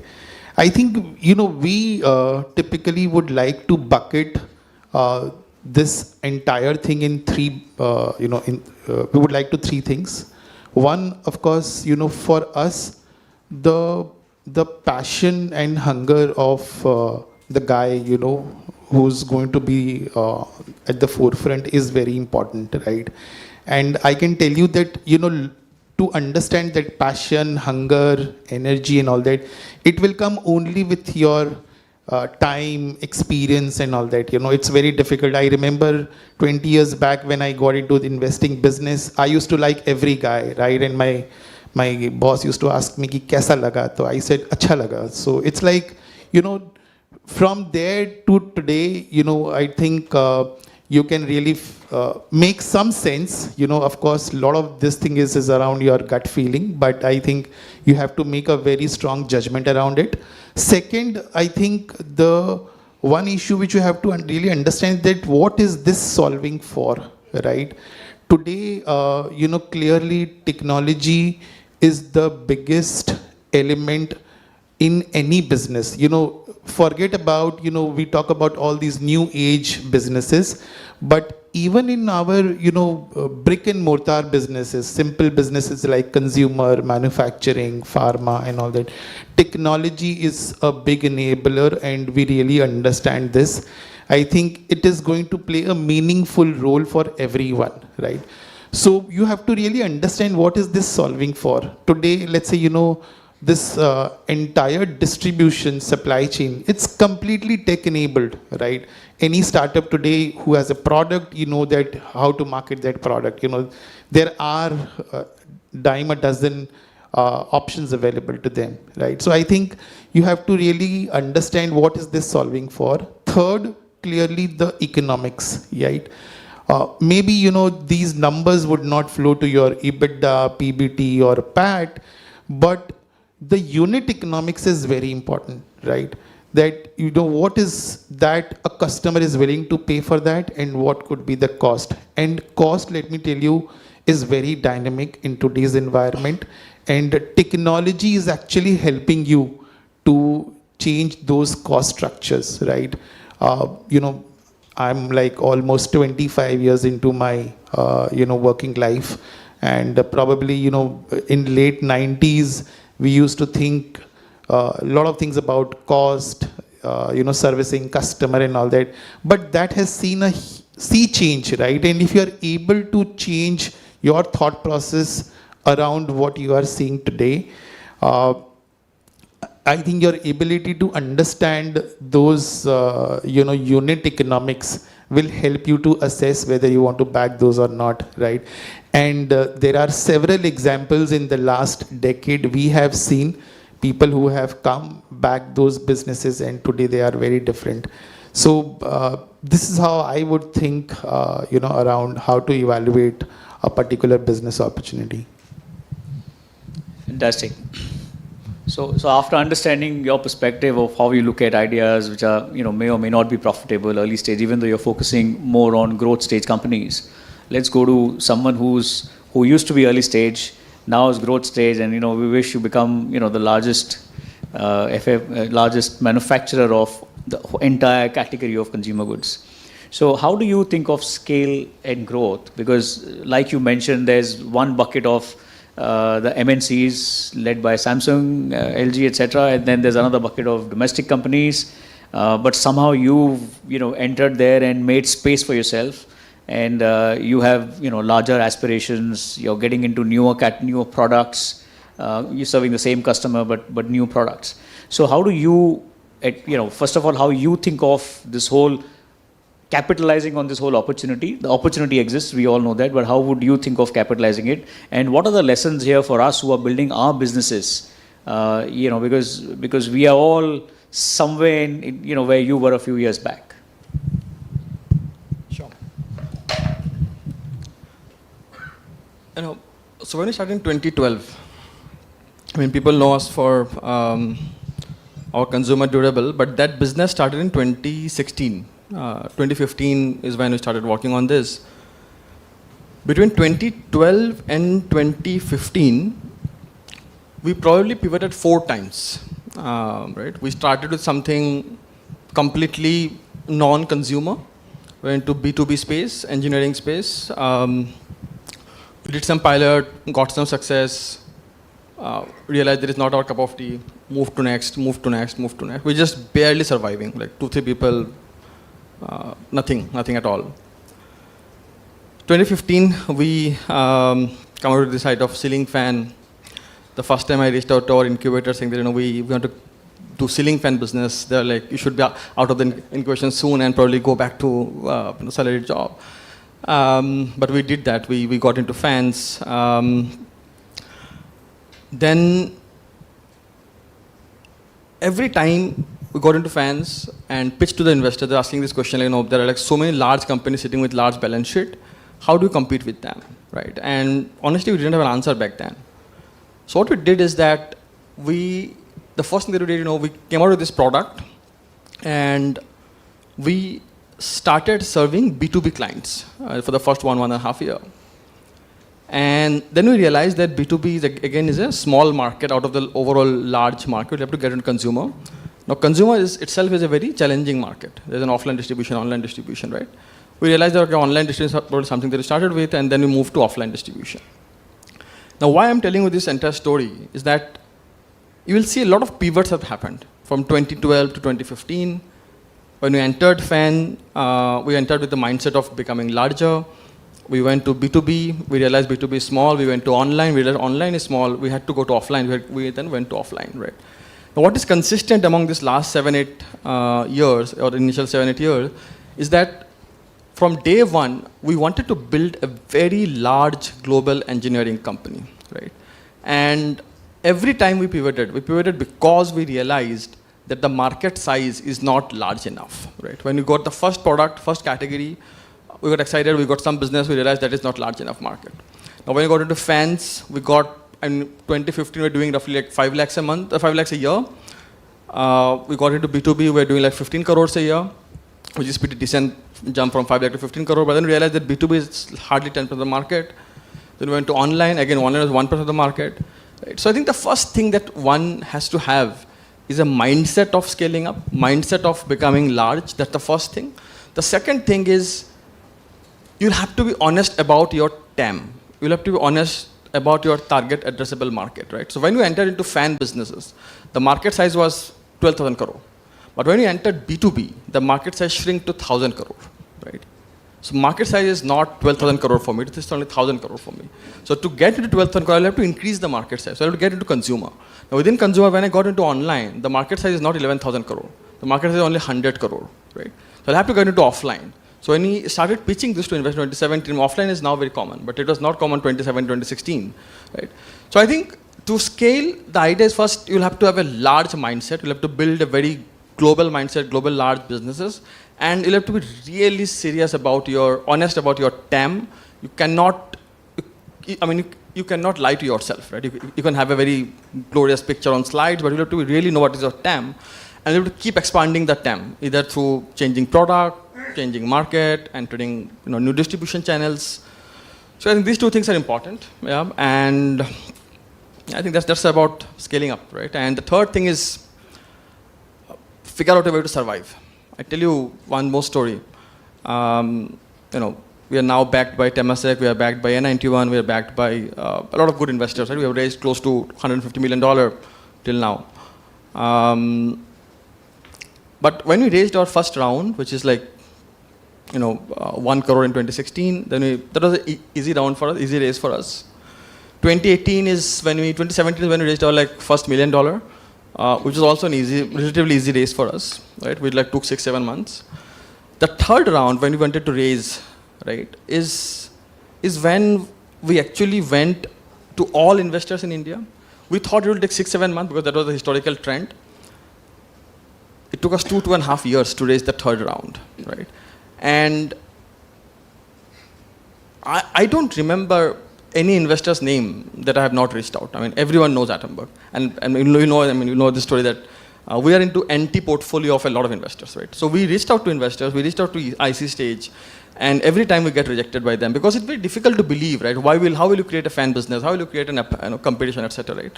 And there was a time in 2019, just after 6 months of my marriage, we got 2 term sheets, one from strategic investors. Right after marriage, they revoked. They said the deal doesn't exist. Then we got an offer from a Chinese company, Xiaomi. Xiaomi offered us an offer, and we were super excited about it. And by the time it happened, there was this anti-China movement, and they just started backing off. Right? I mean, it was like there is no way that you can raise capital. I mean, there is no investor left in India, there is no investor left in China, there is no investor in the strategic world. Then I realized that I'll have to probably call and figure out a way to shut the business, and that was the day that actually happened, right? And that day, morning, I still remember, I was actually in my tears because I knew that the Atomberg has to now shut down. There is no other way. And literally that day, there was a pop-up from your story saying that, ex-Sequoia MDs started a new venture fund, the only fund that I have not raised out. I messaged him on LinkedIn, Abhay, this message is still there. Abhay recognized, he replied, let's do it. And within 15 days, we got that term sheet. Within 15 days, the valuation tripled. Right?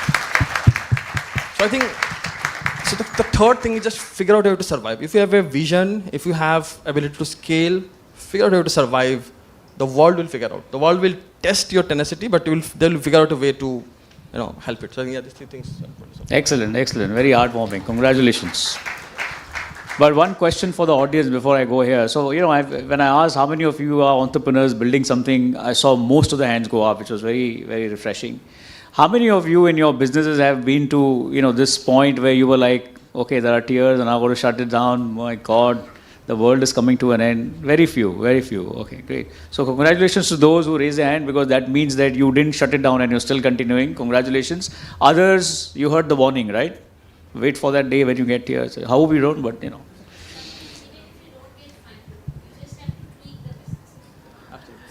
Yes, the pivot. He mentioned the first 3 years were a lot of pivots. Yeah, we can spend a lot of time understanding that. Yeah, I mean, she brought a lot of luck to me. Yeah.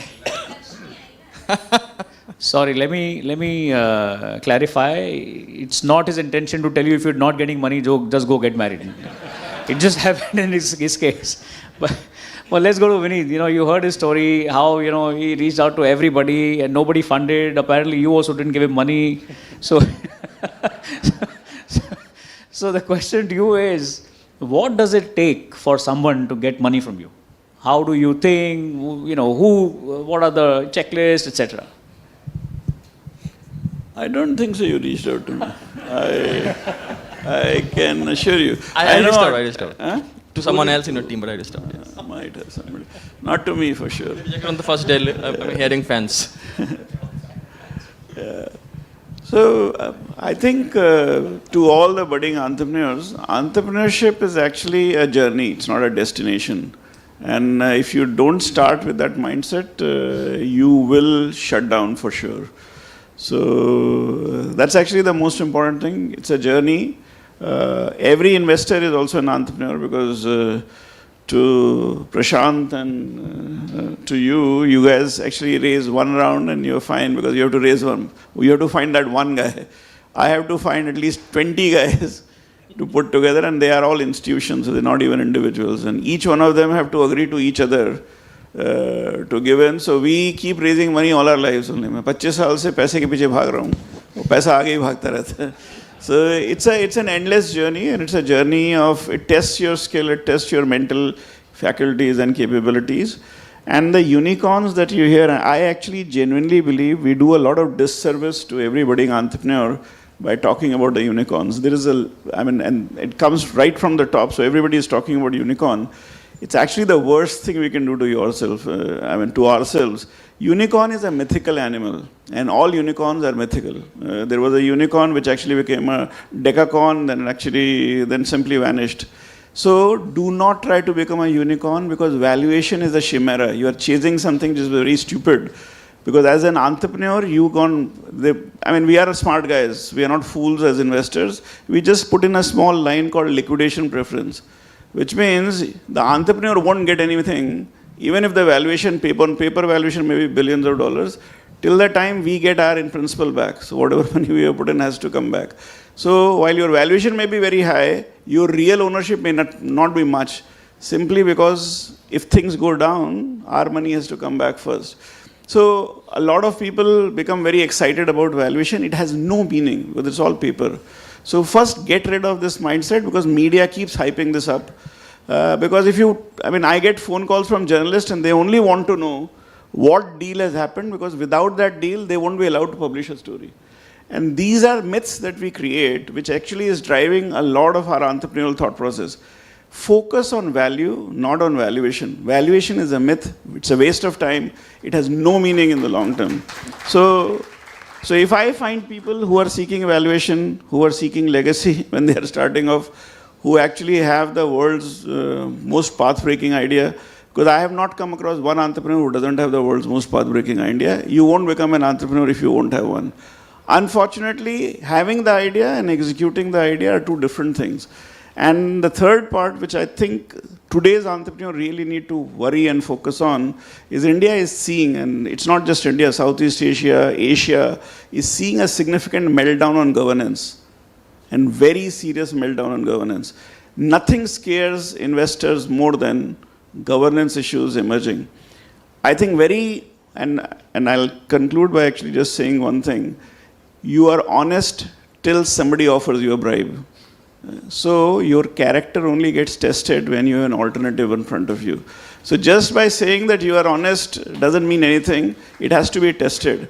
And I'll say one thing. Jensen Huang is the founder of NVIDIA.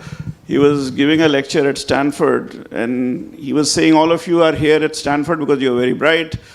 You are here because you can afford the fees, and therefore you come from reasonably good backgrounds. The only thing that will make you good can become great if your character is tested, and therefore I wish you a lot of bad things, a lot of crying.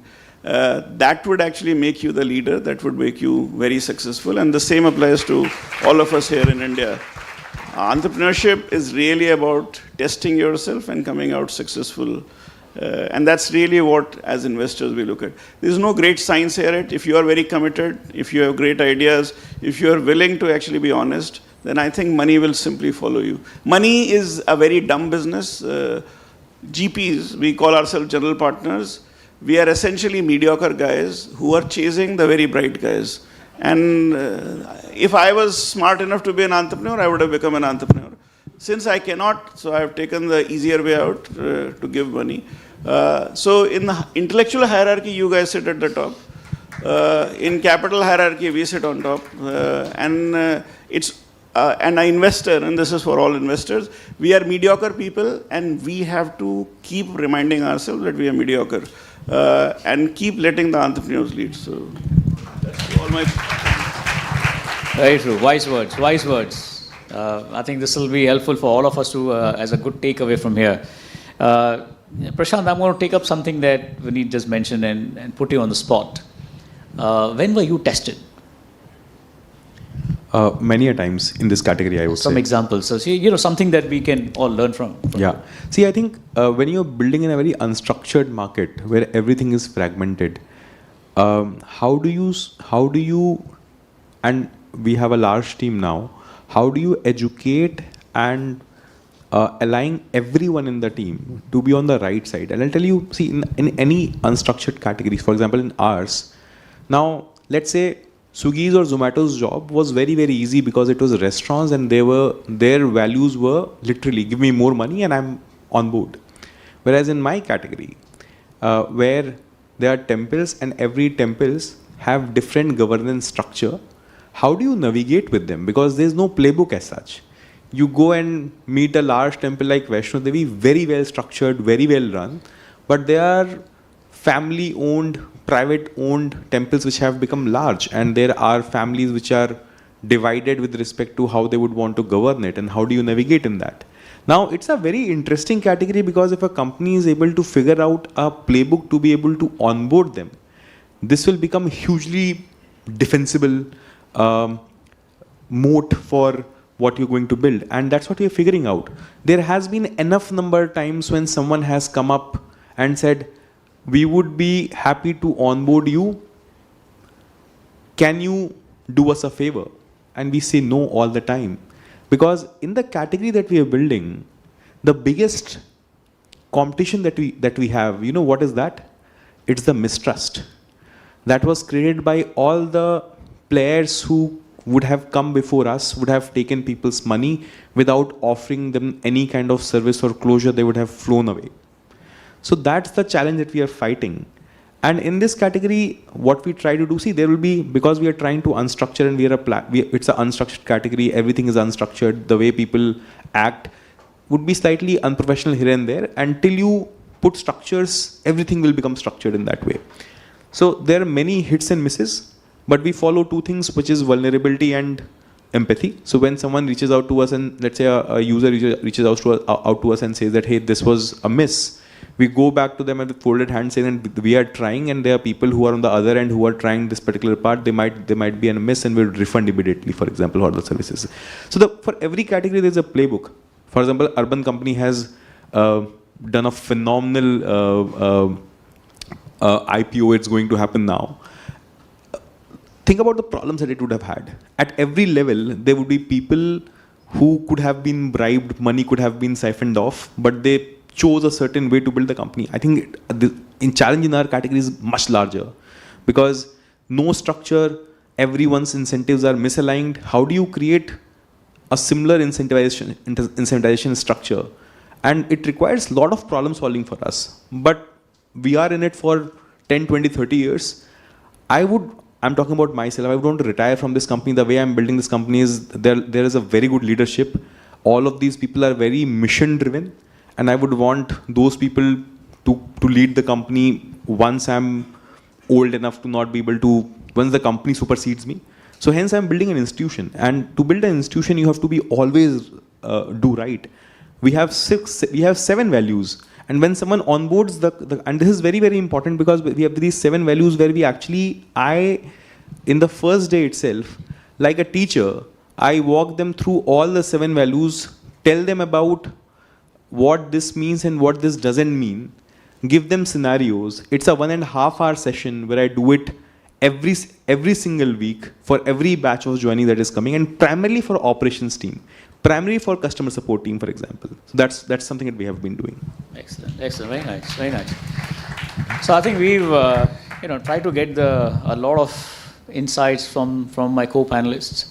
We now know that governance matters. We know that you build structures and principles to ensure governance happens. We heard unit economics has to be very important. It's not just when you become profitable or when you're starting off.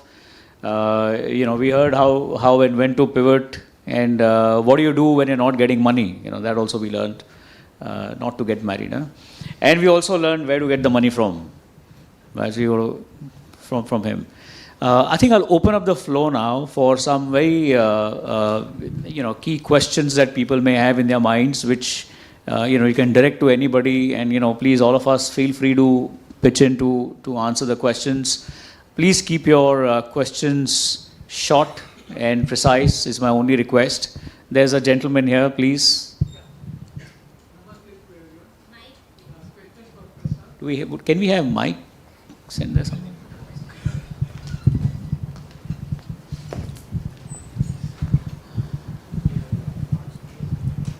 Thank you.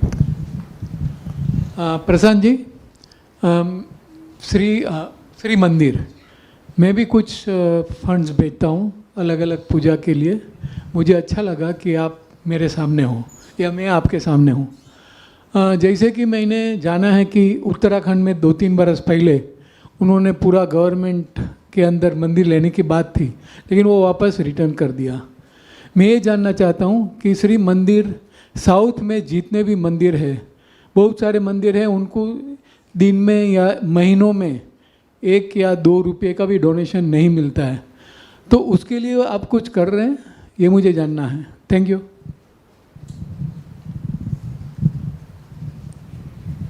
तो sir, as a startup ना ऐसा होता है कि you have to provide a reason to the market why you should exist, to your customers also, to your users, and to the investors also. So we, for the first few years, we have been able to demonstrate that there are people who want this and why this company could be a large company. So there is some bit of work that we have done. Now I'll tell you where we are right now. जब हम किसी अब इसमें बहुत important part है हम सब लोगों को समझने के लिए positioning कितनी important है. And there is so much that I actually learn every single day from Atomberg, for example. There's a beautiful book that the person who heads the marketing at Atomberg has written. You all should read it. It's a brilliant book. I'll tell you positioning कितनी important है. जब मैं किसी मंदिर authority के पास में जाता हूँ, हम बोलते हैं हमारी एक ऐप है, तो उनको क्या लगता है कि ऑनलाइन मतलब फ्रॉड, ऑनलाइन मतलब scam. That's the first battle that I fight with them. कि देखिए मैं बहुत ही वेल रन स्ट्रक्चर्ड कंपनी हूँ, मेरा एक बोर्ड है, मेरे पास ऑडिटर्स हैं and so on. I have a thorough report that I give it to them and so on. तो अब वहाँ पे पहले आप उनको एजुकेट करते हो कि आप आइए साथ में मेरे काम करिए. दूसरी बात है पोजिशनिंग की. तो अगर कोई मंदिर में से मिलता हूँ जाकर के, तो उनसे बोलता हूँ कि भाई हम एक ऐप हैं, तो उनको लगता है कि अरे ऐप तो ठीक है. They would believe a Aastha and Sanskar a lot more, which is a broadcasting channel which helps them reach out to more people than an app. We have much larger reach than them. मगर ये mindset बना हुआ है, तो हमें भी लगा कि हमें कुछ और चीज़ें लेकर के आनी चाहिए जिससे हम उनको और हेल्प कर पाएँ. तो हम एक बहुत सिंपल सी सर्विस लेकर के आ रहे हैं. तो अब इसमें आपको बहुत इंसाइटिंग करनी पड़ती है. मैं छोटा एग्जांपल दे रहा हूँ आपको. अब देखिए क्या होता है, अब अगर महाकाल जाएंगे ना, तो वहाँ पे जो पंडित जी क्या होते हैं, सवेरे सवेरे जब श्रृंगार हो जाता है उसकी फ़ोटो निकालते हैं और वो फ़ोटो व्हाट्सएप पे डाल देते हैं. What I understand from the data, that image gets circulated 3.5 lakh to 4 lakh times every single morning. So that's a way where Mahakal Mandir is able to get in touch with their devotees every single day by uploading that Shringar. तो हमने क्या किया, हमने बोला कि हम अब आस्था संस्कार तो कुछ ही मंदिरों के लिए हेल्प कर पाएंगे, 10-15 मंदिरों के आसपास की. Can we go to every culturally important temple and give them a way to be able to connect with their devotees. तो हम पहला काम ये कर रहे हैं कि हम हर मंदिर के लिए उनका श्रृंगार दर्शन लोगों तक पहुंचाने के लिए एक मैकेनिज्म बना रहे हैं. तो मान लीजिए पॉपुलर जो मंदिर हैं वो तो आप उनसे रीच आउट कर लेंगे आराम से, लेकिन वो मंदिर क्या जो अभी कुल देवी कुल देवता के मंदिर हैं जो कहीं शायद राजस्थान में या मध्य प्रदेश में कहीं पड़े हैं, अब वहाँ पे आप कम्युनिटी बिल्डिंग कैसे करेंगे. तो कम्युनिटी बिल्डिंग का एक मैकेनिज्म ये हो गया. दूसरा ये, हम 2 नेशनलाइज्ड बैंक साथ बहुत लेट स्टेज कन्वर्सेशंस में हैं जहाँ पे हम उनकी पेमेंट रेल यूज़ करके उन मंदिर को उसमें ऑनबोर्ड करेंगे and the donations that you give to them will go to them without us taking any platform cuts. That's the second thing that we are building. So darshan and donation are 2 services that we are launching, and the idea is, see, again, we feel that we are a mission first company, impact first company, and last time जब मैं WHF में आया तो मुझे शैलेश जी ने बोला था कि मैंने उनको बोला कि हम ये चीज़ें कर रहे हैं और हम मोनेटाइज कर रहे हैं इस तरह से. तो उन्होंने बोला कि किसी भी कैटेगरी को स्ट्रक्चर करने के लिए इंसेंटिवाइजेशन बहुत ज़रूरी है और अलाइनमेंट बहुत ज़रूरी है, and hence capital structures are important. तो हम 2 चीज़ें कर रहे हैं, दर्शन की सेवा, डोनेशन की सेवा. ये फ्री सर्विसेज हैं which any temple can actually on board on. उसके ऊपर जो चीज़ें हम सेटअप कर रहे हैं उनके लिए, ऐसे कि मान लीजिए उनका मंदिर इंपॉर्टेंट है, कुछ मर्चेंडाइज सेटअप करना है उनको, तो we are happy to invest with them, को create those values with them, local employment create करके. देन अगर कोई उनको ऑनलाइन सर्विसेज खोलनी है वो भी हम ले आएंगे. तो the idea is you have to invest a lot into each one of those things to be able to solve for it. तो काम कर रहे हैं, लंबा समय लगेगा क्योंकि बहुत सारा पुशबैक मिलता है हमको. फिगर आउट करेंगे, we are in this long game, figure out करेंगे इसको.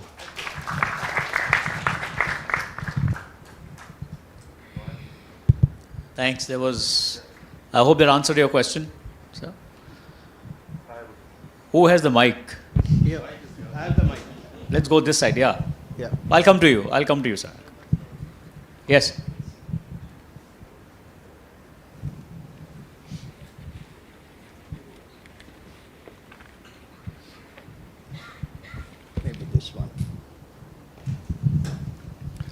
My question is to all the panelists out here.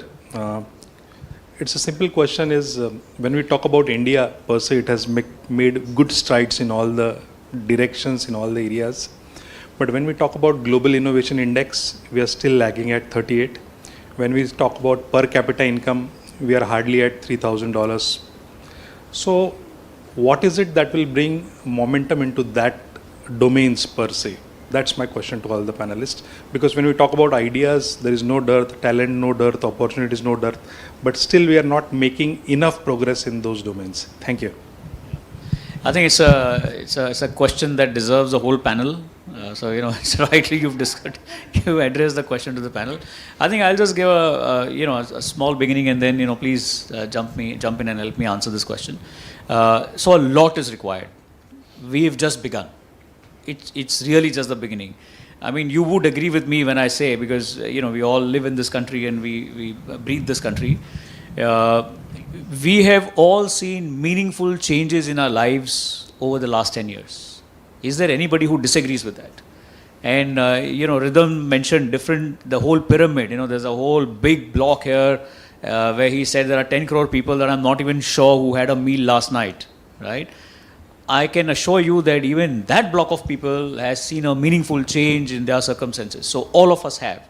So we are on the way. It's a long journey. The other thing is, we are a country, and we as people, not just the top 20 lakh, 25 lakh people, but I think maybe the top 50 lakh families.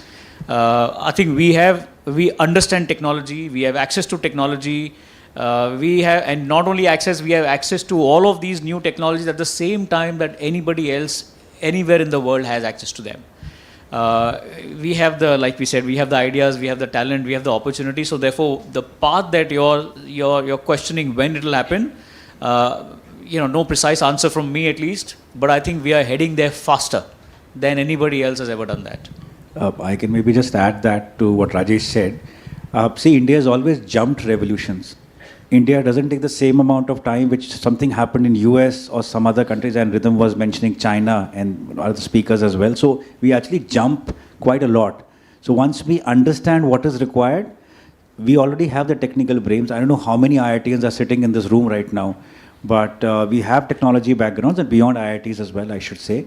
But we have that. We have the money as well, which as progression is happening, businesses are also growing.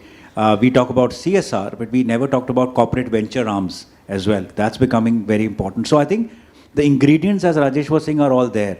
And then you need a kind of a government support, which we have seen in the last decade. And I think if you go to any state, even a union territory, they have an entrepreneurship cell, or I'm sure they have an angels group somewhere, right? Because we see so many new angels group coming around. So I think money is there, and we have enough problems to solve. Now, Innovation Index is only one part of it, right? And Innovation Index has a history, and we may not become the top 10 in the next 10 years for that matter.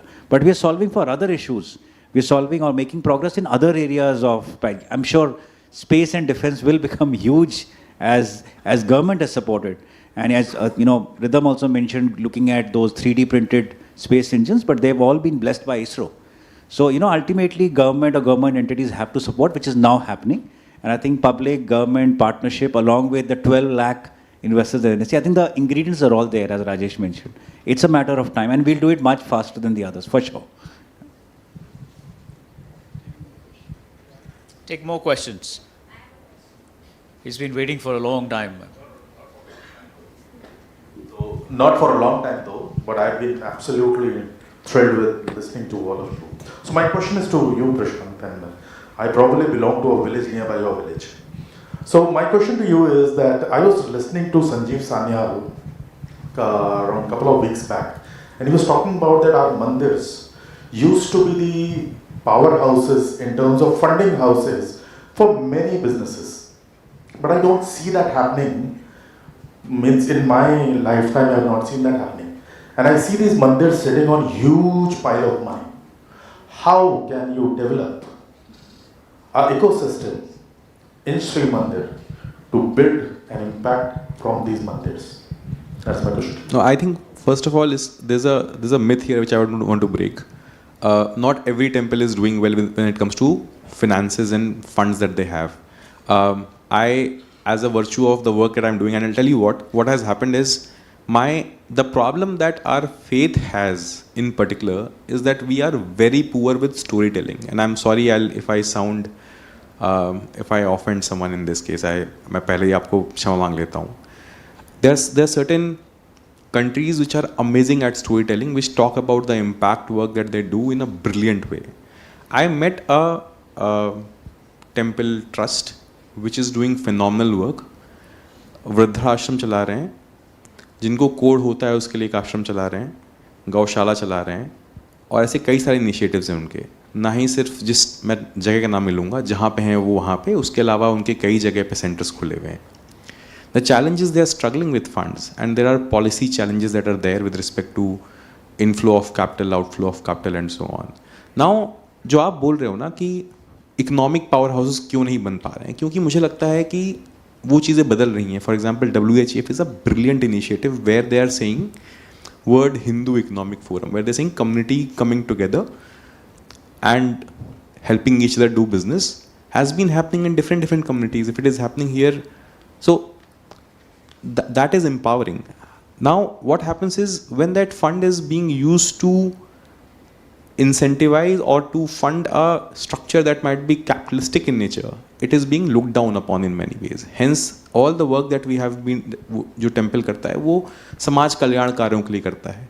However, what they should be doing is, if I were them, I would say कि आप यहाँ पे ना पीछे side में build धर्मशाला को आप if anyone would come, go and rent them out, generate the money, give local employment. But the problem is that there's a last 20-30 years, the way the mindset have become, it's सामाजिक कार्यों के लिए आप काम कर रहे हैं. दूसरा प्रॉब्लम, पब्लिसाइज नहीं करते. मैंने उनसे बोला कि आप पब्लिसाइज करते हैं क्या?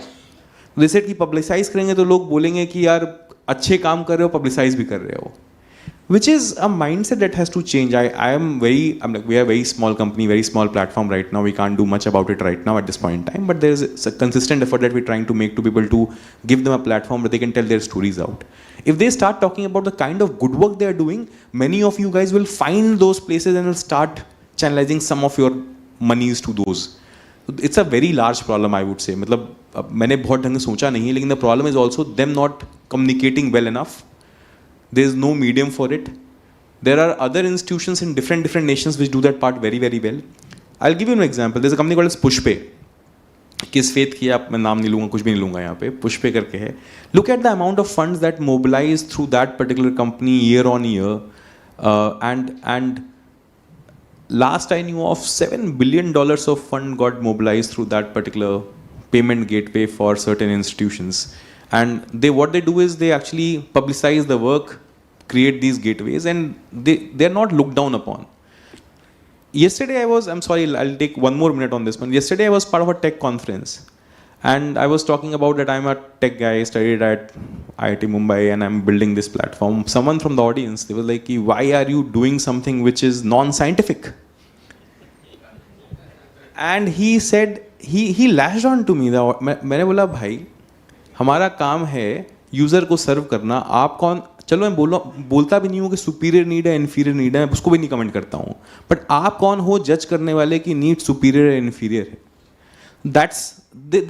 There's a work, for example, like I am doing that, many people are doing that particular work. It will change. Things are changing. No, we at WHF will ensure it changes fast. Yes. Sorry, yeah. Go ahead. Very quickly, हम लोग को church से बहुत सीखना चाहिए. I had a chance invite by Pope, so I went to Vatican, met him, and so Pope actually started a conference in Vatican on impact investing, and they needed a brown non-Christian guy on the panel, so I was invited. And it was very interesting. उस दिन मैं तो सोच के गया कि मैं pope से पैसा लेके आऊँगा. But after the meeting, I was a little disappointed. So just to give you an idea, ये सिर्फ हिंदू धर्म की प्रॉब्लम नहीं है, चर्च में भी प्रॉब्लम है, बहुत सीरियस प्रॉब्लम है. They also are running out of money. But they are 10 times better organized than us. So what I figured out was sitting in Vatican is कि so US के अंदर कम से कम $4 billion के different faith-based funds हैं, they run like, absolutely, they run like us, absolute GP, partnership, etc. And they invest in people like us. Of course, there should be some faith element, which we don't have, so humko reject ho gaye. But Vatican Bank is a $6 billion bank. That's it. मैंने सोचा कि 300-400 billion का होगा, but 6 billion है. So it's a problem that is there, but they are better organized.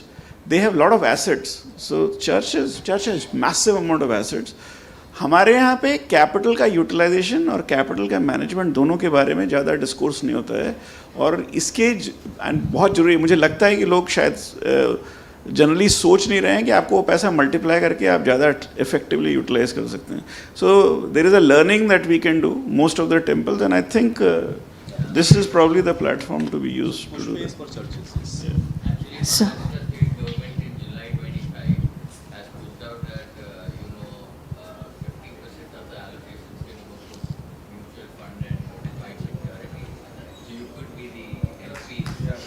So I think we can all request Mishra ji, temple economy पे एक full day हम लोग एक ले सकते हैं, temple economy. So I'm just using this panel as a bouncing board. 3 years back we started this MASA. MASA is MSME and Startup Accelerators. हम लोगों ने एक निकाला challenge, उसमें 40 startups आए, but only one was from West Bengal. So our base is out of West Bengal. We started from there. So out of passion ये बहुत तकलीफ़ हुई कि तो एक चीज़ दिमाग में, last 3 years I have been doing research on this lok mandir concept, कि why can not leadership start from mandirs.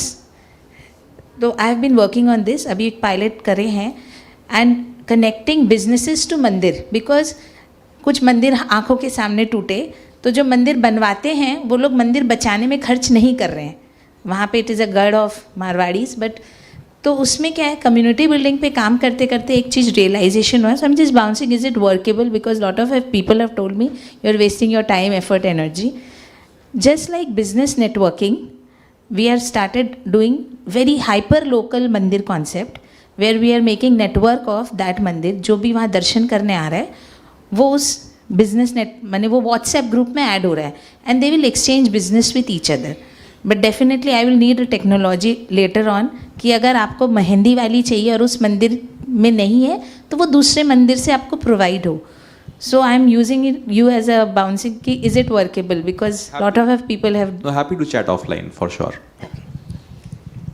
Great. I have only one conclusion. I think we run out of time, so sorry. But whoever has questions, we are all here after this panel. Please, raise your questions, have those conversations offline. I think this has been a very interesting conversation from my point of view. And before, I say thanks to everybody. Ravikant ji, मैं यही बोलना चाहता था कि ये तो चलता रहेगा, लेकिन वर्ल्ड हिंदू इकोनॉमिक फोरम में जो भी हम प्रोग्राम करते हैं उसमें इंडिया यूज़ नहीं करते हैं, भारत यूज़ करते हैं. मैं बोलना नहीं चाहता था भारत, बट आपने देखा कि प्राइम मिनिस्टर कभी बोलते हैं तो हमेशा वो भारत बोलते हैं. तो कल मैंने एक और प्रोग्राम ऐसे ही देखने के लिए चला गया था, वह हर एक आदमी इंडिया पे ही लगा हुआ है, हमारे आदमी हैं. तो जब हम ही लोग भारत यूज़ नहीं करेंगे तो दूसरों से हम लोग क्या एक्सपेक्ट कर रहे हैं. तो आप यहाँ या बाहर कहीं भी जाएं, कोशिश यही करें कि हम इंडिया की जगह पे भारत यूज़ करेंगे, तो उससे कॉन्फिडेंस होगा, हमारे प्रोग्राम का कुछ महत्व भी रहेगा, और इस देश को हम लोग जो बनाना चाहते हैं वो बन भी पाएगा. The action has to come from us. Thank you very much. Thank you everybody. Thank you. May I request panelists to stay on the dais. Shri Ravikant Mishra ji and Shri Anil Singh ji, please. And Shri Swadesh Khitabat ji.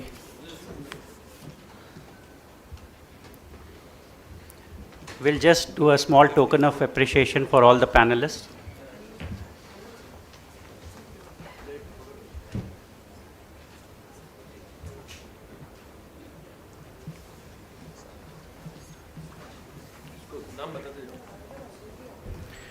Starting with Shri Vineet Rai.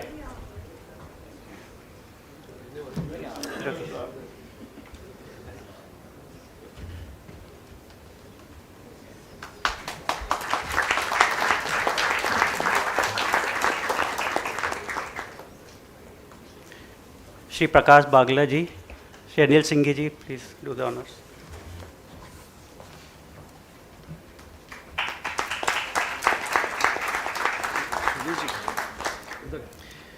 Swadesh ji to Shri Sibabrata Das ji.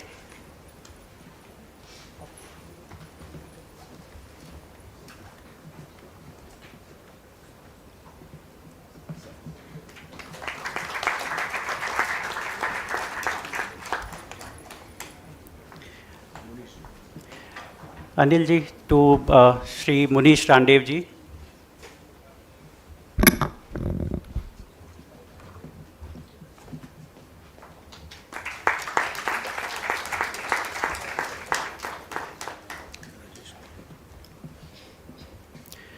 Swadesh ji, please facilitate, please, to Sri Rajesh Sehgal ji.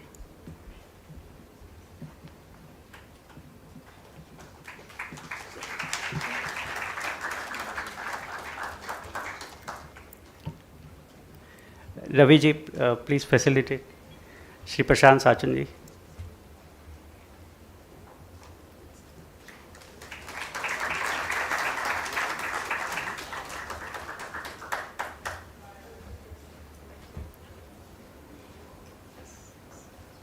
For all the speakers and panelists, we have also arranged for a podcast in the audio-visual room. So the team is already available. वो आपसे दो सवाल और करेंगे और उसका recording करेंगे. So the team will guide you to that room. So we have Megha Sharma ji and Nishan ji who will be driving this.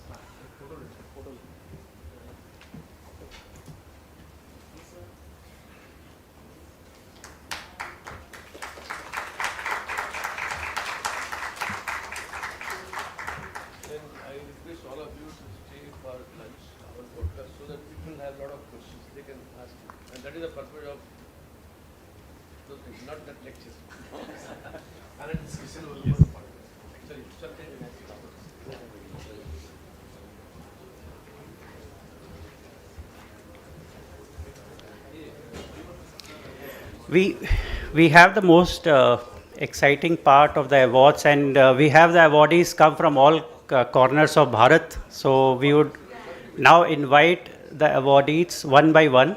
But before that, may I invite Shri Umesh Rathore ji to take the proceedings. Request everyone to please remain seated.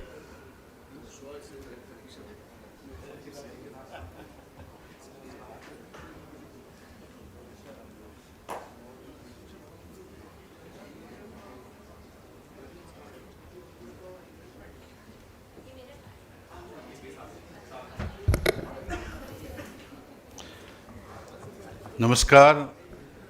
उद्यमेन सिद्धन्ति कार्याणि न मनोरथे नहि सुप्तस्य सिंहस्य प्रविशन्ति मुखे मृगा. With that Panchatantra quote, I would like to welcome you all for this August gathering. And now the exciting part where we'll be celebrating the achievements made by the startups who have traveled all across part of the Bharat. Before we begin that, I would like to just mention that it is because of the parents and the virtues of the,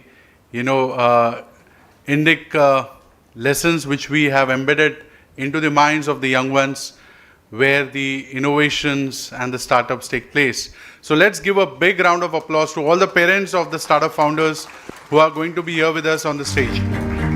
Bharat. And just to add to it, in the world where Bharat की तारीफ होनी चाहिए, Donald साहब tariff लगा रहे हैं. So where the world should make, feel obliged with what we have achieved with so much of operations and the things which we have gone through, we have achieved great strides. And this celebration is of all those startup founders who are doing something different, going away from the rat race, taking part in, taking the risks involved, mitigating them and succeeding in what they have achieved. So without wasting much time further, I would like to call Shri Prasant Sachan ji the founder of Apps for Bharat. And before he joins us on 6 lakh stage, से ज्यादा मंदिर we'll हैं take a look at the और हर video मंदिर की महिमा में from his हमारी संस्कृति का खजाना छिपा है। लेकिन हर भक्त के लिए इन तक पहुंच पाना हमेशा संभव नहीं होता। इसलिए बना श्री मंदिर, भारत का सबसे बड़ा भक्ति प्लेटफॉर्म, जिससे जुड़ा है 4 करोड़ भक्तों का विश्वास, 70 से ज्यादा मंदिरों का भरोसा, जहां हर दिन 5 लाख से भी ज्यादा श्रद्धालु नए मंदिरों की खोज में रहते हैं। और इसी खोज को आपके मंदिर से जोड़ता है श्री मंदिर दर्शन। श्री मंदिर दर्शन के साथ हर मंदिर सिर्फ एक तस्वीर द्वारा लाखों भक्तों तक पहुंच सकता है। कैसे? हर सुबह पंडित जी को मंदिर के श्रृंगार की बस एक तस्वीर खींचकर अपलोड करना है। ये तस्वीर श्री मंदिर के माध्यम से हमारे श्रद्धालुओं तक पहुंच जाएगी और जो भी श्रद्धालु इसे देखे और पसंद करे, उन्हें रोज मंदिर से जुड़ी अपडेट और नोटिफिकेशन मिलेंगी। इस तरह उनका मंदिर से संबंध सदा के लिए बन जाता है और समय के साथ मंदिर में भक्तों की संख्या भी बढ़ती है। और जो भक्त मंदिर में दर्शन के लिए नहीं आ पाते, वो श्री मंदिर के माध्यम से ऑनलाइन पूजा, ऑनलाइन चढ़ावा और ऑनलाइन दान सेवा प्राप्त कर सकते हैं। इस तरह श्री मंदिर न केवल भक्तों को मंदिर से जोड़ता है, बल्कि मंदिरों को भी नए भक्तों तक पहुंचने का अवसर देता है। श्री मंदिर भारत के हर मंदिर को 4 करोड़ भक्तों से जोड़कर आध्यात्मिक विरासत को नई ऊंचाई देने वाला सारथी। आप सभी की करतल ध्वनि के साथ let's invite Shri Prashant Sachan ji on stage. मैं request Ravikant Mishra ji to come on stage and join us to felicitate Shri Sachan ji. एक बार जोरदार तालियां हो जाए फिर से।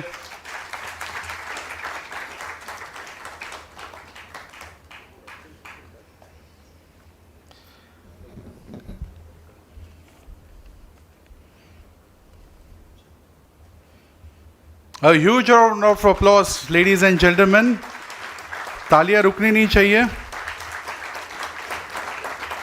Next, I would request Ravi sir to be here with us while we invite the next startup founder, Shri Sandeep Kumar, founder and CEO of DG Swasthya. क्षेत्रों में समय पर उचित चिकित्सा सेवा प्राप्त करना एक चुनौती रही है, जिसके परिणाम स्वरूप स्वास्थ्य प्रभावित होता है और विभिन्न बीमारियों की चपेट में आने की संभावना बढ़ जाती है। संदीप कुमार को भी ऐसी दिक्कतों का सामना करना पड़ा था। वर्ष 2007 में संदीप बीमार हो गए और अपने क्षेत्र में स्पेशलिस्ट डॉक्टरों और आवश्यक साधनों की कमी के कारण समय पर इलाज नहीं करा पाए। कई महीनों की परेशानी के बाद उन्हें हड्डी के कैंसर का पता चला। स्वस्थ होने के बाद संदीप ने अपना समय अन्य जरूरतमंद मरीजों को स्वास्थ्य सेवाएं उपलब्ध कराने के लिए समर्पित करने का निर्णय लिया। ग्रामीण समुदायों के सामने आने वाली चुनौतियों को महसूस करते हुए संदीप ने 3 राज्यों में 5 डिजी स्वास्थ्य टेलीमेडिसिन क्लिनिक की स्थापना की, जो आवश्यक बुनियादी ढांचे, प्रशिक्षित कर्मचारियों एवं टेलीमेडिसिन तकनीक से लैस हैं, ताकि जरूरतमंद लोगों को दूरस्थ चिकित्सा परामर्श और उपचार प्रदान किया जा सके। डिजी स्वास्थ्य के माध्यम से संदीप और उनकी टीम ने भारत के ग्रामीण क्षेत्रों में स्वास्थ्य सेवाओं को बेहतर बनाने के लिए प्रौद्योगिकी का लाभ उठाया और 23,000 से अधिक रोगियों की सेवा की। लगभग 650 स्वास्थ्य जागरूकता शिविरों का आयोजन किया और 119 विशेषज्ञ डॉक्टरों को शामिल किया। संदीप अब पूरे भारत में डिजी स्वास्थ्य केंद्र स्थापित करने का लक्ष्य बना रहे हैं। डिजी स्वास्थ्य मानकीकृत क्लिनिकों का एक नेटवर्क बनाकर भारत की प्राथमिक स्वास्थ्य सेवा प्रणाली में आमूलचूल बदलाव ला रहा है। ग्रामीण लोगों के जीवन में सकारात्मक बदलाव लाने की अटूट प्रतिबद्धता के लिए देश संदीप को सलाम करता है। सर्वे भवन्तु सुखिनः, सर्वे सन्तु निरामया, सर्वे भद्राणि पश्यन्तु मा कश्चित् दुःखभाग् भवेत्. With that, ladies and gentlemen, again, please join your hands for Shri Sandeep Kumar ji. Let's invite him on stage. Ravi sir, I would request you to felicitate him.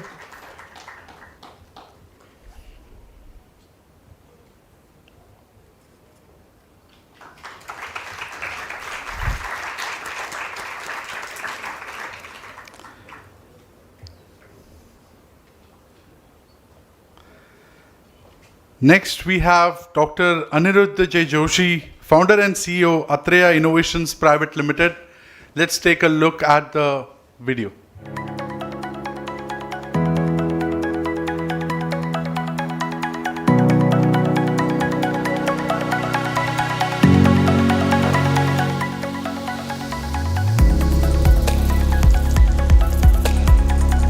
Ever wondered how a simple pulse diagnosis procedure gives deep-rooted insights about your body? With a deep respect for Ayurvedic principles and a commitment to well-being, we present Nadi Tarangani, a patented modern marvel rooted in ancient wisdom, an advanced AI-based sensing technology that gives you access to vital Ayurvedic health parameters.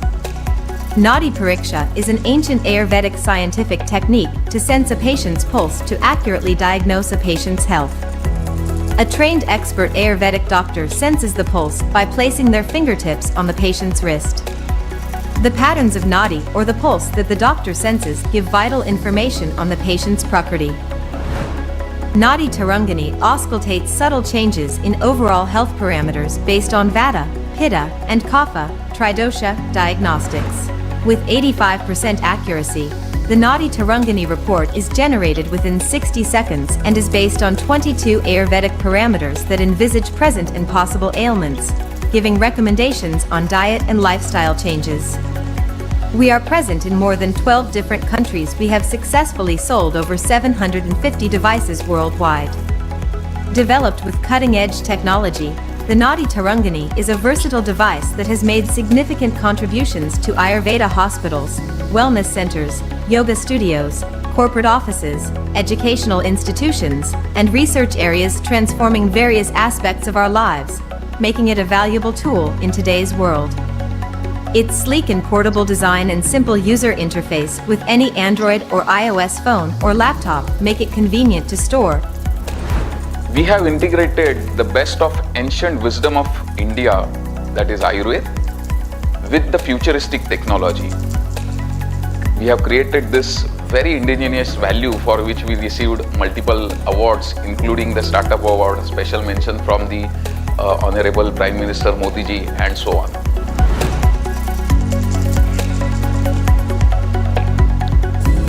May I request Dr. Aniruddha Joshi ji to join us on stage, and with him I would like to invite Swadesh Khetawat ji to join us on stage to felicitate him. Ladies and gentlemen, तालियां रुकनी नहीं चाहिए, करतल ध्वनि Donald को वहां तक सुनाई देना चाहिए कि हमारे स्टार्टअप्स यूएस आ रहे हैं. We will make him do the tarif, not the tariff, yeah? Thank you so much, sir. I'll request you to be here with us while I invite Sri Dushyant Deshpande ji, founder and promoter, D&D Enterprise Private Limited. Let's take a look at the video.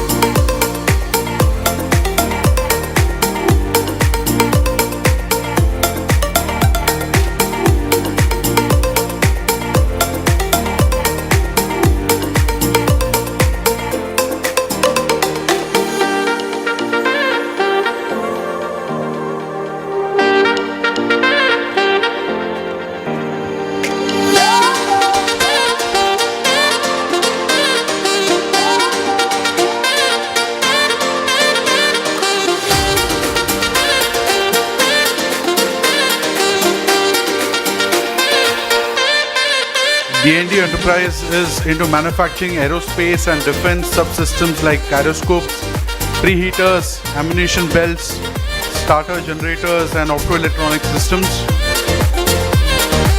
And Sri Deshpande serves as a convener of aerospace and defense clusters at Mihan SAIS Nagpur since 2017. Director at VDIA. As Director of SkyToll Private Limited, he has led GNSS and MLFF tolling systems, integrating GNSS and with the FASTag. Ladies and gentlemen, let's welcome Sri Dushyant Deshpande ji on the stage.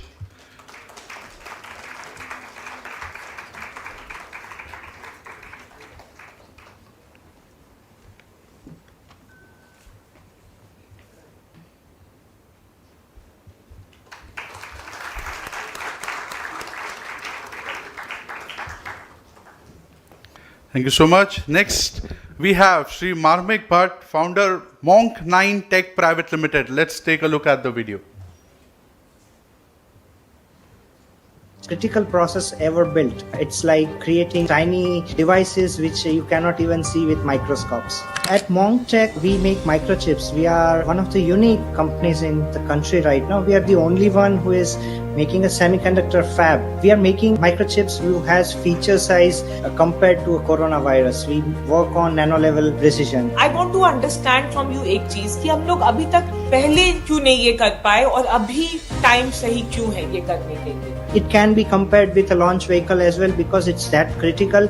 There would be lot many issues which can fail your production. It also requires too much of your vision and insight. Otherwise, it's not possible that just you pour money and you build it. हम हमेशा कहते हैं कहाँ हो रहा है देखो ये यहीं पे हो रहा है और ये Monk Technology, Marmik Bhatt and the team are making it possible.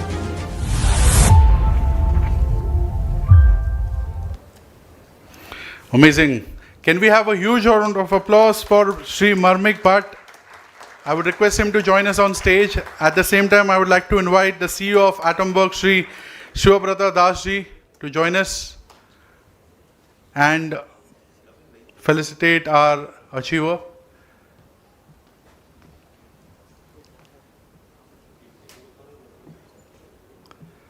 करतल ध्वनि के साथ तालियां चलती रहनी चाहिए friends.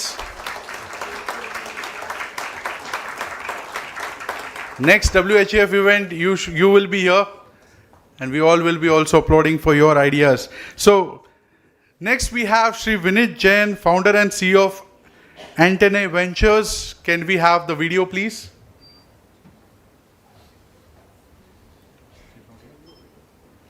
Okay. So I believe there is no video for this, but I'd like to introduce Sri Vinit Jain. He's a partner at Recycle Karo, a leading e-waste and lithium and battery recycling company in Bharat that extracts critical elements like lithium, promoting sustainability and economic growth. He also serves as a founder and CEO of Antenne Ventures, a firm focused on building and empowering businesses. He's an experienced entrepreneur, angel investor, and also known for his work in entrepreneurship, venture capital, and building ecosystems. Ladies and gentlemen, can we have a huge round of applause for Sri Vinit Jain? Can I request you to join us on stage?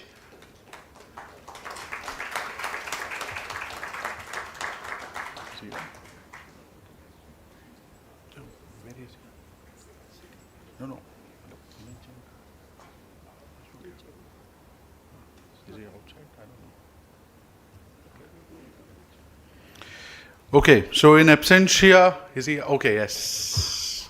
Yes, ladies and gentlemen, please, Kartal Dhwani ke saath, taaliyan chalti rehni chahiye. I would request Shivabrata Dasji, please join us on stage. Please, Vinit sir.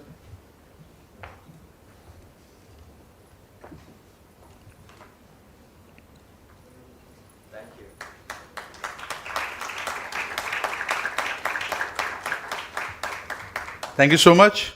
Next we have Dr. Vidhi Bhanushali, CEO and co-founder Scano. Let's take a look at the video.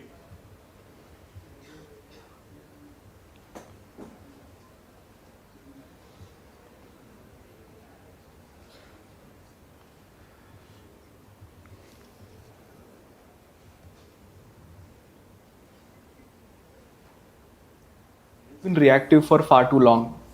You go only when something hurts. No oral disease should ever be diagnosed late. Oral diseases are the most common in the world, yet the least addressed and almost untouched by technology. We wanted to flip that. With Scano, the idea was to make early detection so quick, so accessible, that it just becomes part of everyday life. Where oral care travels across miles, reaches people in time, and delivers data-rich insights that dentistry has been missing for decades. The hardest part? Making an AI system for an industry that's been doing things the same way for decades together. We started before the AI buzz, when nobody believed AI-driven oral healthcare could be real. The first version was like just a proof of concept that we were proving for ourselves. We started with a phone call campaign nationwide. What I found the most fascinating was Scano is not just present in tier 1 cities, but even in tier 3 cities in India where Even state transport hasn't reached, but Scano has its presence. Now we stand here where we have came up with a huge data set of million images starting from just hard tissues to soft tissue and radiograph. We spoke every language that we can type in. We hunted every question on the dental forums that people wanted to read. We turned them into answers. It stretched my tech mindset by thinking beyond will it work. So while creating the front end, we need to think as a dentist and as well as a first time user. In the start, we just had our user app. Then we had to integrate Scano Air and Engage app into the ecosystem. It was challenging in the sense that we had different workflows that we have to bring it together in one seamless user experience. It is about sourcing quality components, assembling them with precision, and managing logistics. बहुत सारे machine हो गए, north में भी है, south में भी है, और सबसे ज़्यादा लंबा 2200 किलोमीटर तक गए हम लोग, जो श्रीनगर का मशीन है. Collecting the data and training the model and take care of hardware, all those things were like most scariest. For me, for any feature, user adoption and user excitement is the measure of success. Doctor with no tech experience onboarded the patient, shared the report without any help. AI that can impact lives every single day. So it's a mix of pride, responsibility, and excitement to be a part of something that truly makes a difference. It's not just building screens, it's about the trust in every click. We are continuously evolving, and for a developer working on a state-of-the-art technologies is like a paradise. And that we can meet the global standards to be able to serve the dental professions across the globe. Oral healthcare won't be better, it will be completely redefined. Scano turns 5. Okay, with that, I would like to invite Dr. Vidhi Bhanushali, a gold medalist in pediatric and preventive dentistry and an award-winning innovator transforming oral healthcare through AI. With that, let's invite Shri Anil Singheji on stage to felicitate our startup founder. Let's keep joining our hands, and this is a moment, apart from the funding and all the other aspects which a startup needs, more than that, it needs all our support. Thank you so much. Sir, can I request you to be here? Next, we have Sri Sanket Shah, co-founder, The Bone Bank. Let's take a look at the video.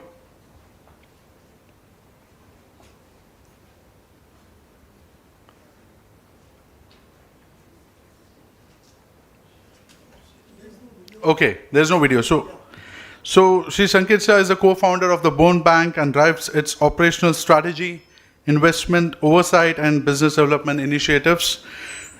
The Bone Bank is dedicated to providing patients with high-quality bone allografts. The company envisions establishing centers across approximately 100 cities nationwide within next 5 years. With a rich background as an investment banker and VC, he has been instrumental in scaling businesses, startups, and MSMEs. Ladies and gentlemen, let's put your hands together for Shri Sanket Shah.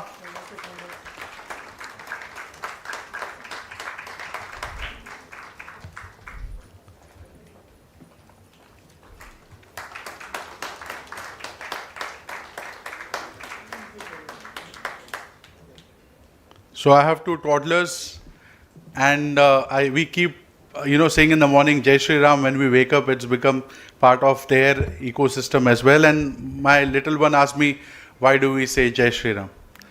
And the Jai Shri Ram, the whole aspect is unki vijay mein hi hamari vijay hai. And that's the whole idea of startups. The more startups succeed from India is what we are moving towards Viksit Bharat. So with that, ladies and gentlemen, thank you so much for your patient listening and applauding our great startups who have been here. I would hand over the stage to Alok ji. Thank you so much.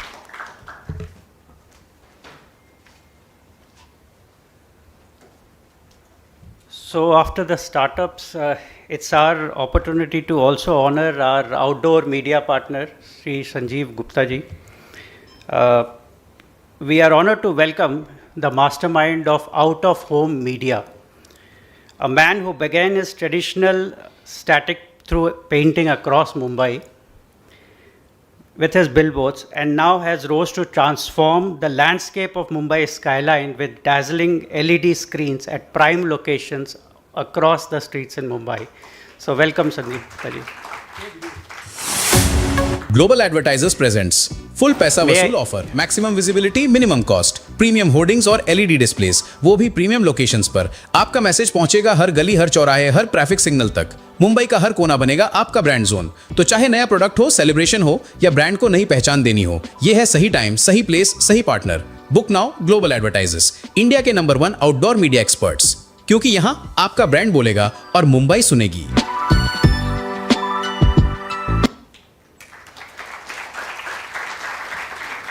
Shri Ravikant Mishra ji, please be on this.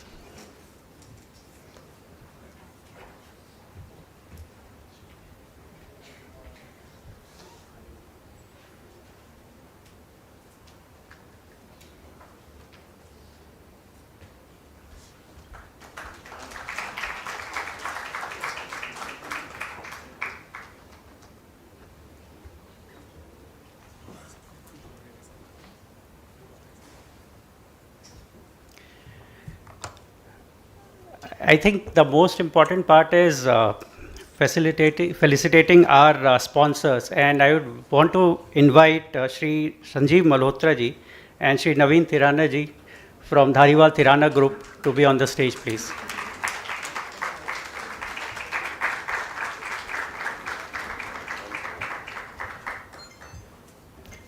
Shri Ravikant Mishra ji, could you please do the honors? Thirani Group, shaping tomorrow. Our group operates in multiple business sectors, including construction, petrol pumps, contracts, real estate, and distribution. We are committed to completing our projects on time with a strong focus on quality. Our projects are known for timely delivery. We have been awarded by the Urban Development Department for the timely and quality completion of our projects. Group companies. Our chairman, Mr. Sanjeev M. Malhotra, is a true visionary with 25 years of experience in petroleum branding and real estate. C.A. Naveen Thirani, our group partner, is a qualified chartered accountant with FRM certification and 10 years of experience in real estate, lands, and project finance.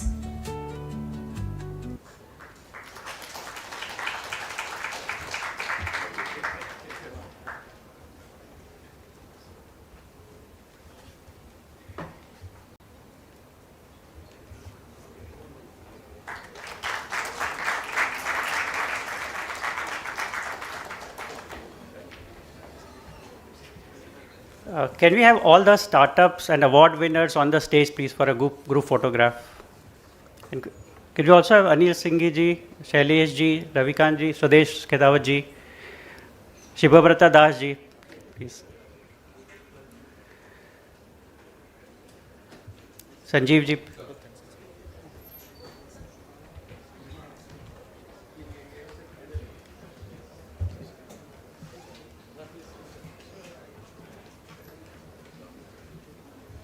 Please come.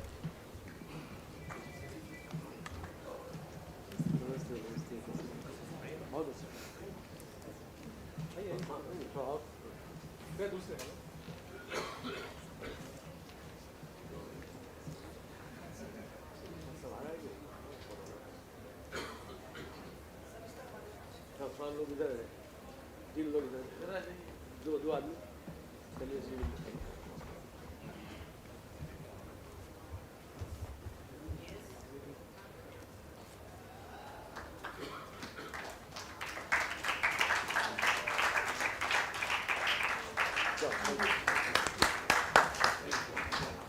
Thank you for coming, and we hope to meet again and again. With this, now we have come to the penultimate part of the session today, and I invite Srimati Suman Prasad ji for vote of thanks.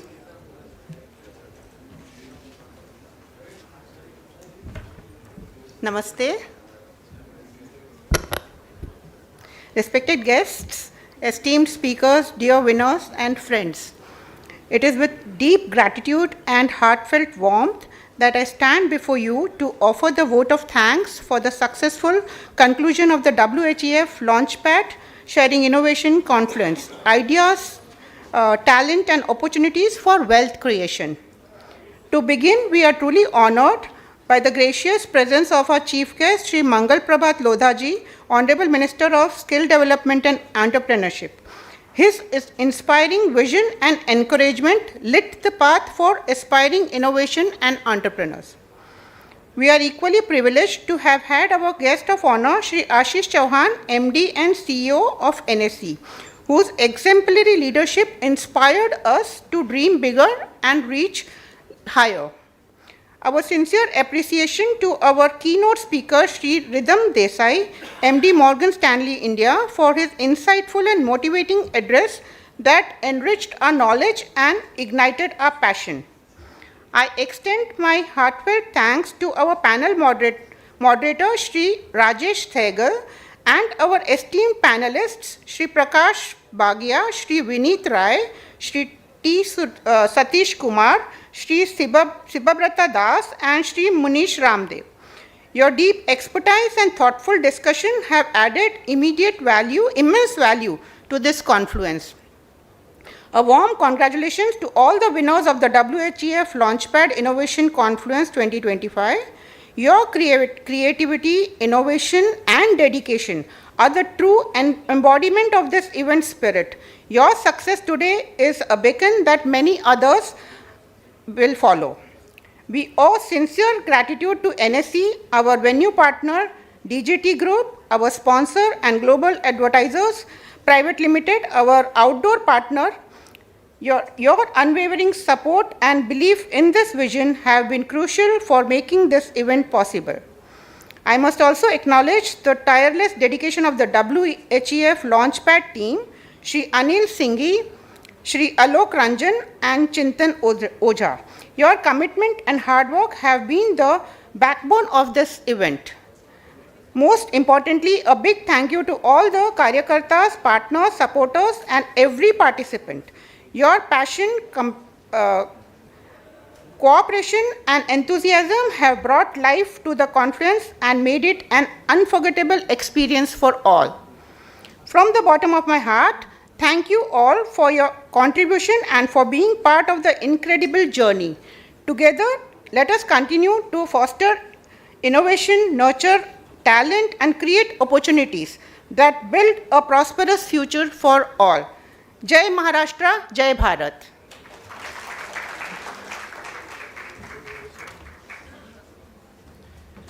I think it's also important to call on Shri Umesh Rathod ji, who led the proceedings for the Startup Award.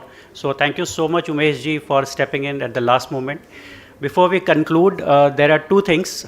We have Shri Ravikant Mishra ji, who will be making some announcements for next set of events.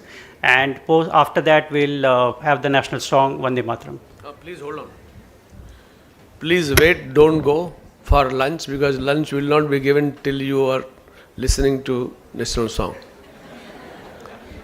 Because if we request people, they don't listen. So we have strictly stopped lunch. It will start only after we finish the program. I wanted to make two announcements. On 10th of October, this year, 2025, we are going to have another program that will be book launch of Swamiji in this National Stock Exchange atrium, the beautiful place that you see outside where we are entering. The program will start from 5:30 and it will end till 9 o'clock. The link for registration will start from day after tomorrow. So please wait for that. If you are not getting, you can always contact us. Then in 2025, on 19th and 20th December, we have WHEF 2025 program, and that will be in Grand Hyatt Hotel. So both will be sending the link. The first link will be for the 10th of October and second will come subsequently. Thank you very much.